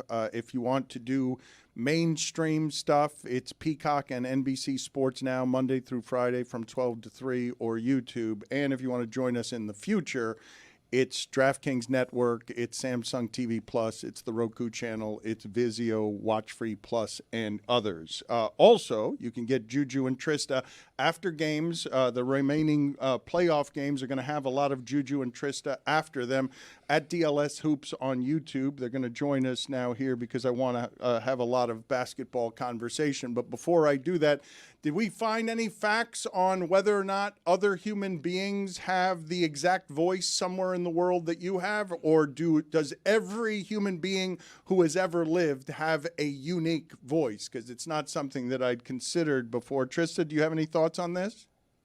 Yes, I think that guy who's like, yeah, see, yeah, got me, copper. I think that's Adam Shine.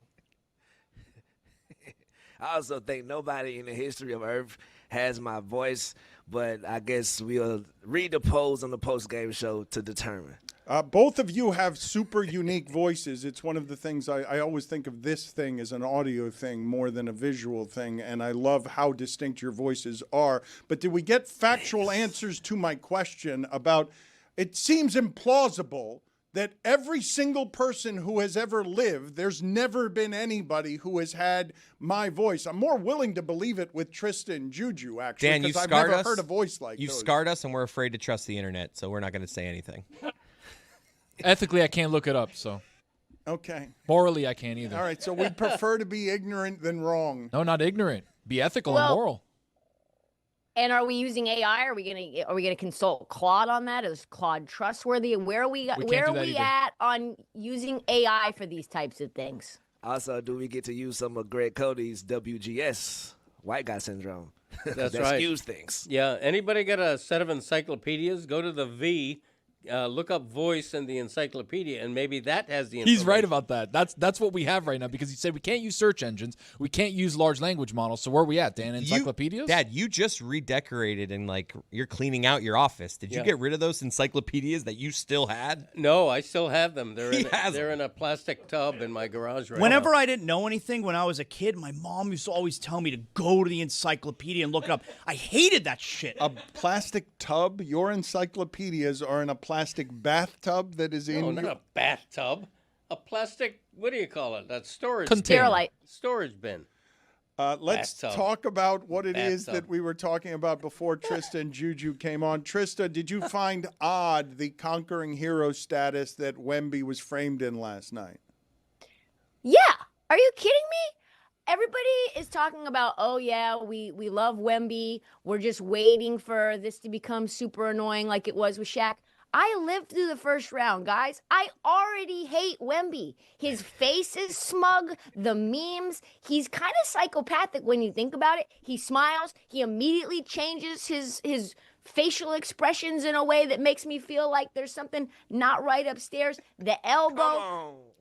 I know, besmirching. It's 7:20, 7:30, and my time. And the besmirching is already right there. I don't like Wemby. I don't like what he's about. I think Thank you, Trista. Come to the dark side. We like you over here. I've already been there. Oh, no. I think because he reads, people are giving him more of a benefit of the doubt. They're like, oh, my God, he reads books in the locker room before the game. How civilized is Wemby?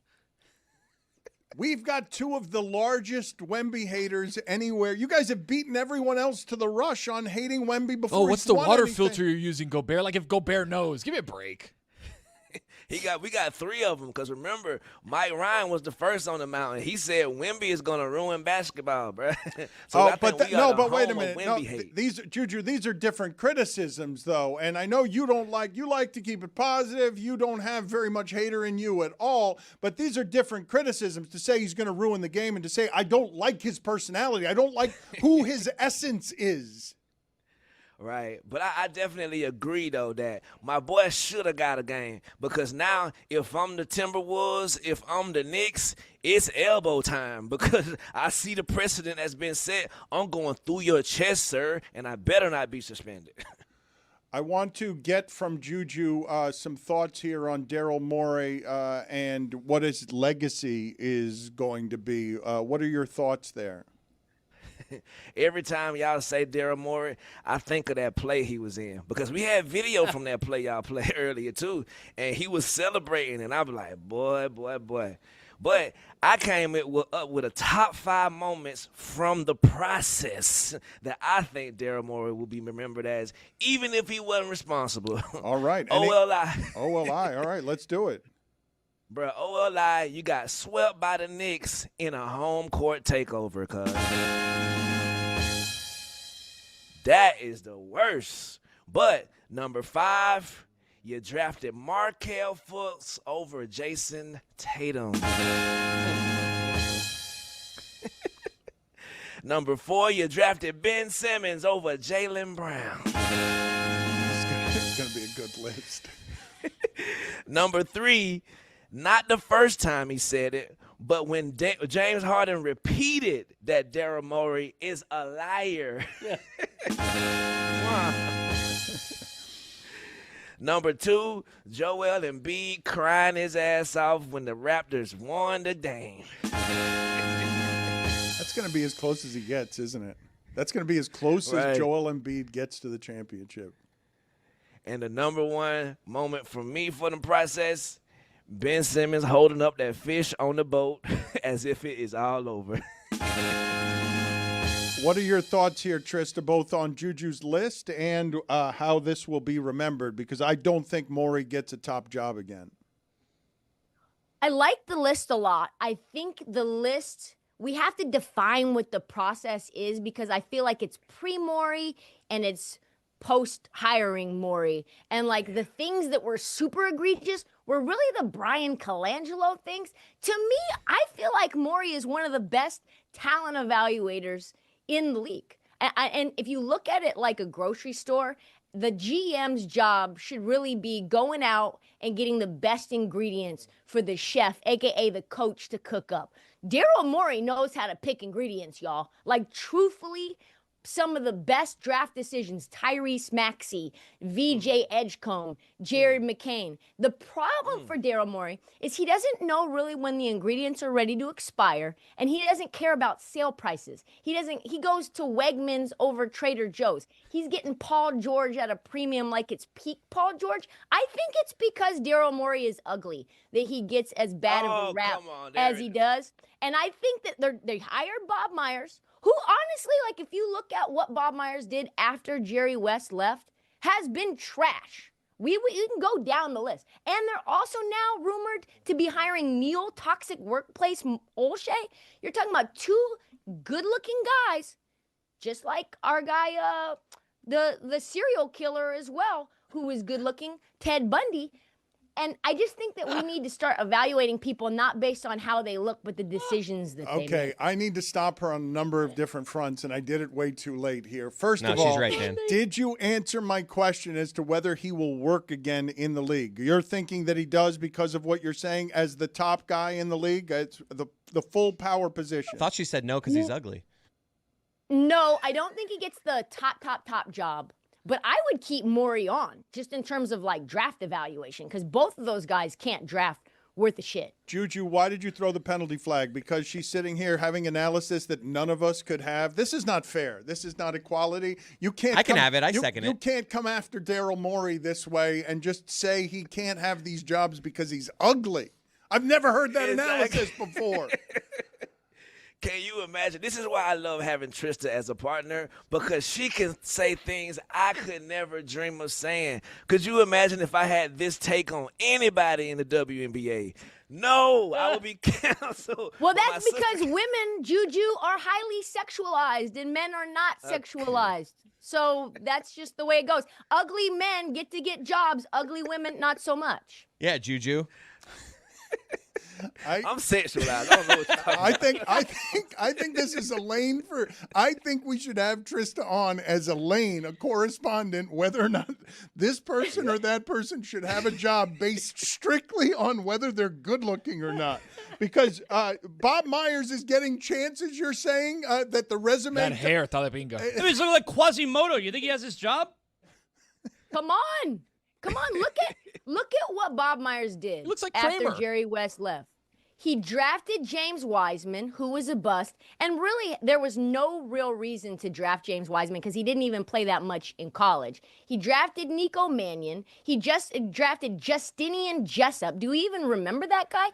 Drafted Jonathan Kuminga, and then they didn't use him.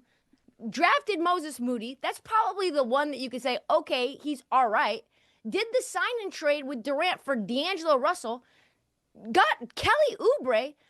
I just feel like, why are we talking about Bob Myers like he's some sort of genius when it was really 44 that was the genius? You better preach. Trista, I'm going to read you a couple of transactions here over the Daryl Morey lifespan in Philadelphia. Traded Mikal Bridges. That's already No, that wasn't him. No? No, that was Good not start. him. That was Colangelo? Yeah. That was Colangelo. 2020, the Tyrese Maxey year is Daryl Morey's first year. Okay. So cut Isaiah Joe for 40-year-old Dwayne Dedman? But drafted Isaiah Joe. The mechanic. But not there anymore. Because he traded him. I said you don't know. He doesn't know when the vegetables have expired. They're still These fresh. are two good corrections. Keep going. Keep going. And Correction. he's moving I don't on know. from The them. second was a correction. The second, he moved off of Isaiah Joe, who's now a big time player. But she's saying he had the insight to see that was a player. Not everyone saw agree, that. but this is the cold hard facts of the transaction. Not that he knew a guy was going to be good and then ended up. But she's making. I think she's making an important distinction that I'm not hearing a whole lot today. In the coverage of Daryl Morey, what I am hearing is failure. I'm hearing all over. I'm not hearing all over the place. One of the best talent evaluators in the game. She's saying something most people are not saying. Traded McCain for a bad 22nd first-round pick. Sold high on him. Drafted Jared McCain, which a lot of people thought was not a good draft pick, and now we see what he can become. Nick Nurse, for all of the things that we say positively about him, maybe he's not a very good chef. He wasn't using Jared McCain that well. Now Jared McCain goes to a place with a great chef, and you see what a star ingredient that is. When you have a guy that's buying the ingredients and the chef can't cook worth the shit, he's like, maybe I'm just getting the wrong ingredients. It's like, no, Daryl. You get the ingredients great. It's the people around you that are not doing a good job. It's okay, Dan. I got it right here. I got it right here. Yes, He cut Julian Champagny so Mac McClung could participate in the slam dunk contest. That was a bad one. There we go. There we are. Speaking of a bad one, a couple weeks ago, we was making fun of my brother Dave Damshek and how he was holding his arm when the Pat Narduzzi photo. This is tough. Brother Dan, you got some nerve. Look at my boy Dave. First of all, yes, that arm is awkward as hell. Yeah, bad Salute arm. to my sister Lucy and Rose and bit brother Pat. But Dan, you had a picture with Kevin Hart, brother. I think you forgot about. Video team, what is you doing with your arm, bit bruh? Is there a ghost?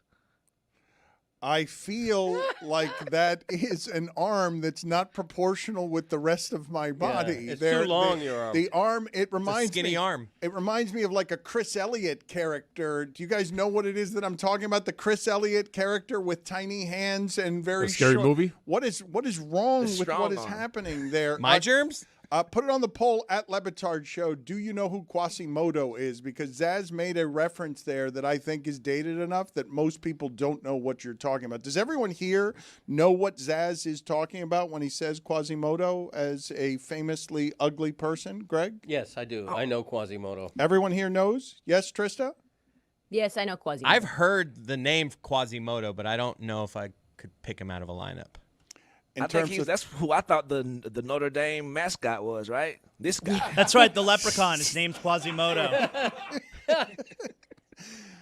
At Le Batard Show, if you want to vote on the polls. Juju, can you fix flopping, please, for me in the NBA? Come up with a solution. You're good at coming up with ways that we can get rid of some things that the American people would enjoy having removed from the landscape. Exactly. My sister, video team, y'all crazy. My sister, she made a great point on the alley-oop yesterday, bro. Like, if the referees could get it right, we wouldn't have none of these problems. But it's so much faking and flopping going around that y'all tricking the damn refs from thinking it's a foul when it's not. Chet Holmgren, I'm looking at you. So I think that moving forward, flopping, if you get caught flopping on this down instant replay, 5 minutes, bruh, I don't give a damn. You're out of the game. Somebody can come get you, but at the same time, you're out of this game. So in crunch time, 5 minutes left in the game, SGA, good luck. You feel me? What do y'all think about that? Any thoughts? What do I have here? I like the idea. Seriously. Because it walks a fine line.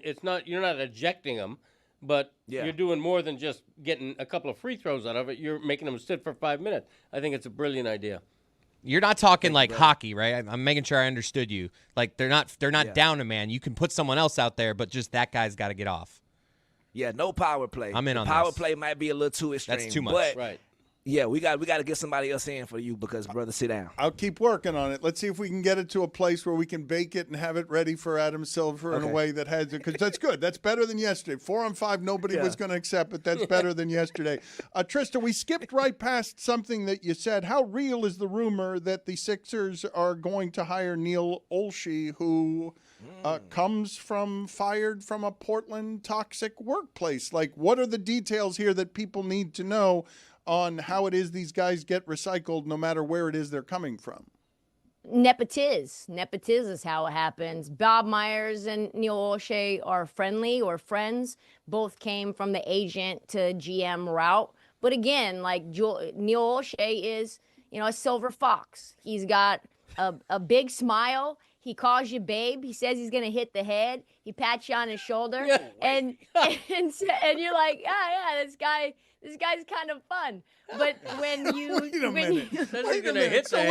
Wait a minute. I just want to see what your character assessment is. So someone slaps you on the back, says, I'm going to hit the head, and you're like, this is a fun guy. Throws in a babe, too. He says, hey, babe. He slaps you on the back. I'm going to hit the head. You say, fun guy. This guy's trouble is what I really say. I'm like, He's the kind of guy that... Yeah. He's the kind of guy that I can get to say anything. I'm gonna hit the head. Why is he announcing that he's going to hit the head? And why does that give off fun guy to you? It gives off machismo like Neanderthal. And those guys are notoriously up to no good. Okay. Like those guys like to have a good time, in my opinion. He wants to let you know he's leaving the building. He wants to let you know he's going to the bathroom. What's wrong with that? Yeah, he's like, he's courteous. He's telling me, hey, I'll be right back. Babe, I got to hit the head, but I'll be right back. All right, put it on the poll, please, at Le Batard Show. If the silver fox calls you babe and says, I have to hit the head, is he allowed to have a toxic workplace? Does that make it a toxic workplace by itself? Oh, 1,000. If he does that, when that came out, when that piece of news came out, I was like, this makes all the sense in the world. I could have told you that the first moment that I met Neil Olshey, and he said, hey, babe, I'm going to hit the head, like 6 months into his tenure as Portland Trailblazers GM.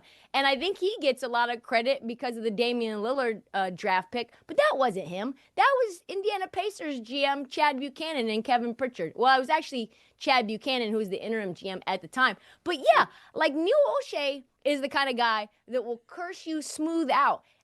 There's a famous story about him talking about Nick Batum, who's now on the Clippers. He would say, we could swirl a dead cat in the arena and throw it against a fan, and that fan would be a better player than Nick Batum. Again, just more data for the toxic workplace that Neil Olshey will say anything, do anything, but he's good looking. Like, look at him. Pull that photo up again. Dead. Good looking Why man. the cat got to be dead? Just Who knows? throw a cat. My boy, get him out of here. Can't swing the cat alive. Hey. You gotta be dead. Then you try to swing a cat It's alive? got to be dead. No, it's got to be dead. In order to hit someone between the eyes, like David would have Goliath, you've got to swing the cat, a cat that's dead. If you throw it that's alive, that's a workplace violation. That's dangerous. You can't be doing that. I'm sorry. I heard the music the first time. Here is a movie quote that Greg Cody is not likely to have heard. Greg Cody, do you know what this is from? One chance to come back here and tell our enemies that they may take our lives, but they'll never take our freedom. But they'll never take our freedom. Lord of the Rings? No. Close. What's the hint? Atlanta Braves?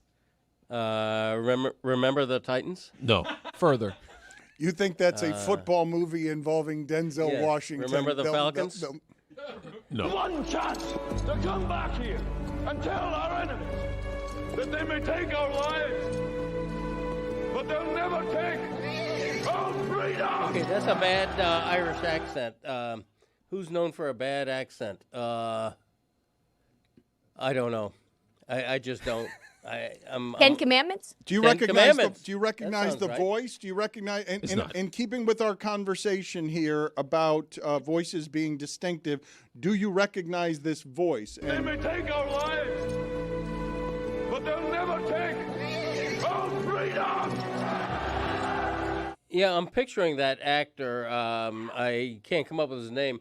He's full of himself, that actor. He's not that well known. That's not narrowing it down. Okay, though. who I think he's like name a full of himself famously- actor. He was in Lethal Weapon. He was in the Lethal Weapon movies. That's Joe not going to Pesci. help you at all. Like he was that's- in like Mad. that's He was supposed to Mad. help He was me. in Mad Max. One of his Glover. first movie. No. Was there a horse in that? That was obviously Juju got it right. That is Daniel Glover in Braveheart. Daniel Glover. Dan Lewis is who I was thinking of, the full of himself actor. Do you still not know who it is? I just said the movie. Do you still know? What is the name of the movie? I don't know. But I just said it. Say it again. Braveheart. Braveheart. Thank you, Trista. Oh, thank you. Right there. Thank you, Juju. Again, that's a good-looking man. At DLS, who also has gotten away with atrocities because of his looks. There you go. What do you say? Yeah. Hit the head, babe. Juju. Throw that wham in a circle. If it's little, make it jump like a hurdle, man. Hey. Show.com, man. Log on. At DLS Hoops, yes, famed anti-Semite, Mel Gibson. Not Daniel Glover. Daniel Glover was not the star of Braveheart. You are right, Dad. There was a horse in here. Take our lives, but they'll never take. Oh, classic Winnie. Also, it's Danny Glover. Put it on the poll. Would Braveheart have been a better movie if it had been Danny Glover instead of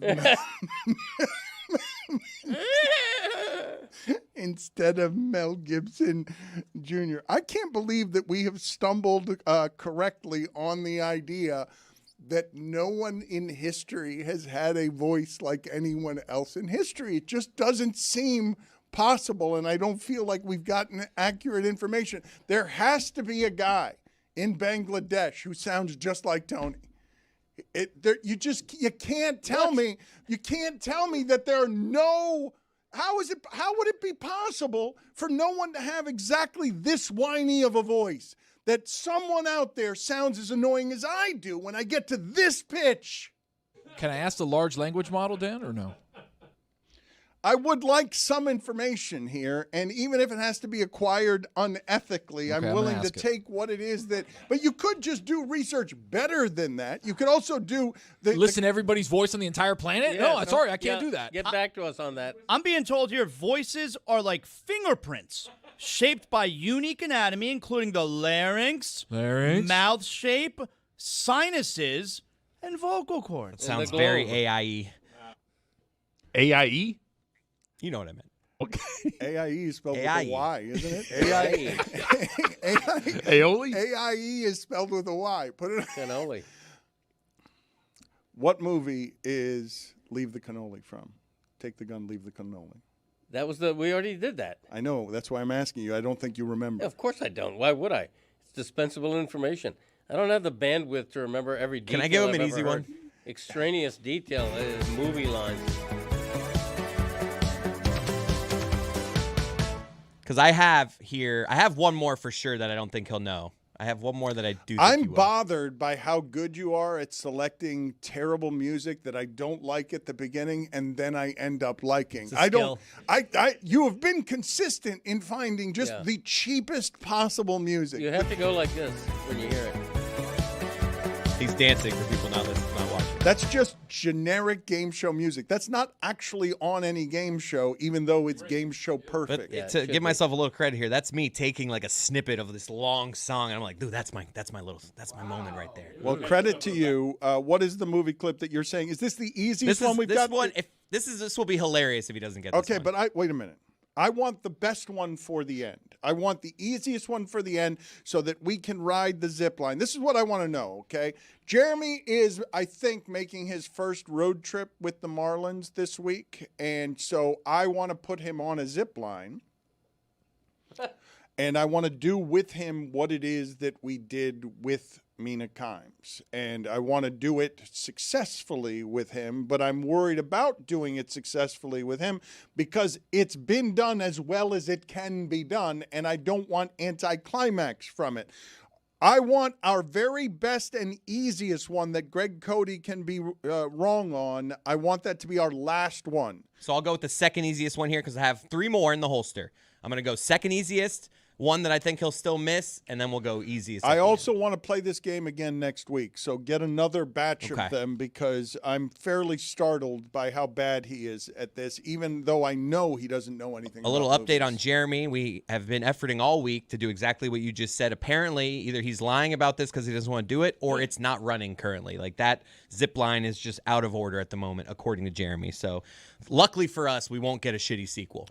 Mina is doing a new job before we get to this movie segment. She's got a again. new job now. She's got a new job now. Mina is hosting the National Spelling Bee. I loved that as a choice for her. It made me happy when I saw Nick Wright's nemesis, Mina Kimes, be in charge of the National Scripps Spelling Bee. And Pablo Torre has won a Pulitzer as well. You think Nick Wright looks at the spelling bee thing and is like, damn, she got me. I don't think so, but I Okay. think it's because he's in more of the common man lane, and I do enjoy Probably go how play it is. Vegas, that, yeah. No, I love how Nick Wright is winning by not doing what it is that Mina and Pablo are doing because he's being more of the everyman. I did want to ask you guys, though, something based on yesterday's conversation, because I have been both confused and frustrated by the fact that not only do I believe that America at large does not care about what the Pulitzer Award means anymore, but the people here in this media company who own something that has just won the most prestigious prize in the history of journalism didn't seem to understand yesterday what our ownership of this means. When I ask you, did the New York Times win a Pulitzer for Pablo Torre's show, yes or no? What's the answer to that? Yes or no, did they win a Pulitzer? Yeah. I think it's no. Well, they're celebrating as if they won a Pulitzer, and everyone is saying they won a Pulitzer. They license our show. How can they win a Pulitzer and you guys don't understand that you won a Pulitzer? How can the employees of this company think that the New York Times won a Pulitzer when they lease that show and we, this group of people here, doesn't feel like it won a Pulitzer when we own that show? Like, how does that even happen? Explain to me. Yesterday when we were talking about this, you guys were saying, well, the owners don't get celebrated in sports. They hand the owners the trophy. Like, they come at the end of the championship, they go and give the trophy first to the owner. Right. The custodian's not on stage, though. Yeah, but you guys made this. You guys made the award. This is not the custodian. I'm saying not you. No, you're not the custodian. You yet. guys I'm the are custodian. owners, though. You guys are owners in the company. Do you or do you not own a percentage of the company? That's right, I do. Yeah. So when you guys were saying that the Pulitzer Prize is the MVP award, I think it's the championship. I don't think it's the MVP award. The MVP award is an individual award. I think this is the championship. I think Pablo Torre has won it in name, but Pablo Torre has a newsroom. Pablo Torre has a team. Pablo Torre has an assortment of people who are making it so that Pablo Torre wins the Pulitzer. But you can't tell me the New York Times can claim it and you guys don't. No, I agree with that. I think what we're having is, even though I loved it when I was in high school, we're part of a group project where we really didn't do anything, right? Like, they did all the work. I love We're those standing in the projects. front of the class like, Zaz, can you Loved believe it, buddy? We got an A. Let's go. My Twitter bio says Pulitzer adjacent. You guys, we're the ones throwing the coal in the furnace so the train can move. Without the coal being thrown in the furnace, the train just doesn't travel. It just sits there. Like, you're saying that we didn't do the work, but the company provides the resources that other media entities are not willing to pour into the idea of journalism, so you're making the sacrifice so that it can exist, so that that kind of work can remain something that's rewarded, which ends up carrying the legacy of our media company. Like, it's, so we've won an Emmy. I know that awards aren't the reason to do this, but this particular award, when I think of the highest civilian honors, whether it's Purple Heart or, Congressional Medal of Honor, Nobel Peace Prize, Pulitzer is in the Hall of Fame of whatever it is all honors, American honors can be. To me, do I have this wrong? Because I'm talking to Greg Cody, who's a journalist, and so he believes in the idea of this. But I was startled that most of my journalism friends, almost all of them, not only didn't reach out to me, had no idea it happened, just didn't know that Pablo had even won. Yeah, that's surprising to me because it whether it's lost prestige or not because of the downturn of journalism, it's still the most prestigious journalism award. I think part of the problem with the Pulitzer is that it's fractured. It's not just journalism. It's for the arts. It's for poetry. It's a myriad different categories. An example would be me winning a Pulitzer for Best Catchphrase Countdown. Okay. But you didn't win a Pulitzer for Best Catchphrase Countdown. You want credit for that one too, Dan? Okay. True or false? You're miffed at the New York Times for taking credit. Not at all. No, I'm just confused. It sounded like you were. No, I'm confused. No. Miffed at us? I'm confused by you guys. Dan, we're humble. Let the other people say we're Pulitzer winners. The part that I'm not understanding is it's super rare for a group of people who own something to not take pride in what represents one of the great prestiges in the history of American awards. Like, I'm not getting it. And the only reason I'm bringing up the New York Times example is because no one, I think, disputes that the New York Times won a Pulitzer Prize because they licensed Pablo Torre's show. I mean, if an actor wins an Oscar, how far down the list does that go? Like, does the whole studio believe they won the Oscar? I think that the studios that win Oscars take great pride in being the studios that win Oscars and then get a ton more work because of how the industry regards the winning of that. As it regards media companies, it's an extraordinary accomplishment that one that has been alive for 5 years has won a Pulitzer. But it's more extraordinary to me that the owners of that company don't seem to understand what they've won. Well, it feels like we work for Modern Family.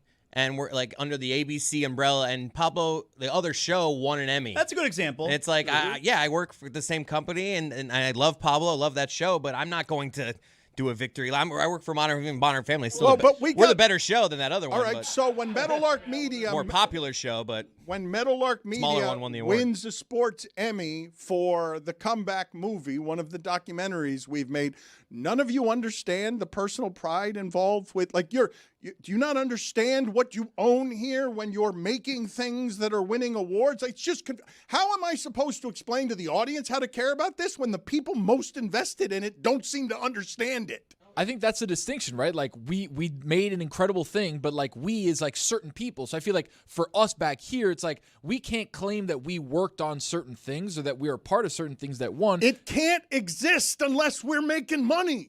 It's like, which part of this? You guys this company invented that thing that won that award. It can't exist otherwise. It doesn't exist otherwise. How are you not getting that? I just feel like if I was like doing radio hits, taking a victory lap, you'd be making fun of me for it. I feel like I can't win here. Yeah, I feel like people object to the idea that Tony won a Pulitzer. Can I tell my wife? Tony owns a percentage of Pablo Torre Finds Out because he owns a percentage of this company. Hard stop. Thank you. Tell my wife today. Babe, I'm a Pulitzer Prize winner. I'm going to go hit the head. Give me some more movie music here so we can do another movie here with Greg Cody. He's ashamed and embarrassed. We've got 3 of these left. He is 0 for all of them except the one that named the movie 3 times in the quote. Let's see what we've got here. There's no place like home. There's no place like home. Oh, get the hell out of here. Greg? Okay. Greg. It's The Wizard of Oz. Okay, thank you. What's your favorite movie of all time? Why did you pause on We that? win just for how long that took you. No. The hesitation was that it didn't sound like Dorothy. It sounded like a little 6-year-old boy. There's no place like home. There's no place like home. You know what? He's not wrong. It does. Did I get sound the wrong? like That a is the 6-year-old one. boy. That's the one at the end when she's like coming, like about to wake up, essentially. I can't tell that is Dorothy. I hear the kid from Sixth Sense. There's no place like home. There's no place like home. Okay, but the line is from The Wizard of Oz, so I got that right. Oh, that is from The Wizard of Oz. Okay, that kind of That thing. ambient music, by the way, just pulsates 1950s. There's no place like home.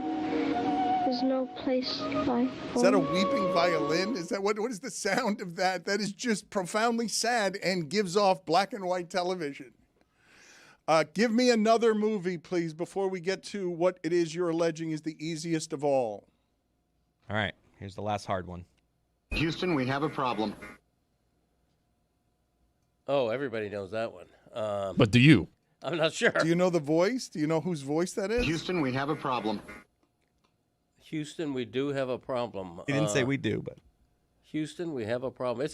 Obviously it's the movie about the NASA and the space program. Right. Houston, we have a problem. But who's the actor? Do you recognize the actor's voice? Heuston, we have a problem.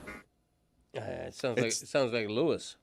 It sounds like Lewis? It is. It is? It is, yes. It Okay, is. so- He started it's Tom Hanks. That's Hanks? Houston, we have a problem. That does not sound like Hanks. And the movie is Apollo 13. You didn't give me a chance to answer. Oh, okay. I was fixing to say Apollo 13. Houston, we have a problem. All right, guys, the NBA playoffs are here. DraftKings Sportsbook, an official sports betting partner of the NBA, brings the excitement every game, all postseason long. When the lights get brightest, the best players in the world show you exactly who they are. Bet player props, bet live, and stay in the action the entire time. New DraftKings customers bet just $5, and you'll get $100 in bonus bets instantly. Download the DraftKings Sportsbook app and use code DAN so you're ready for the moment. That's code DAN. Turn $5 into $100 in bonus bets instantly in partnership with DraftKings. The crown is yours.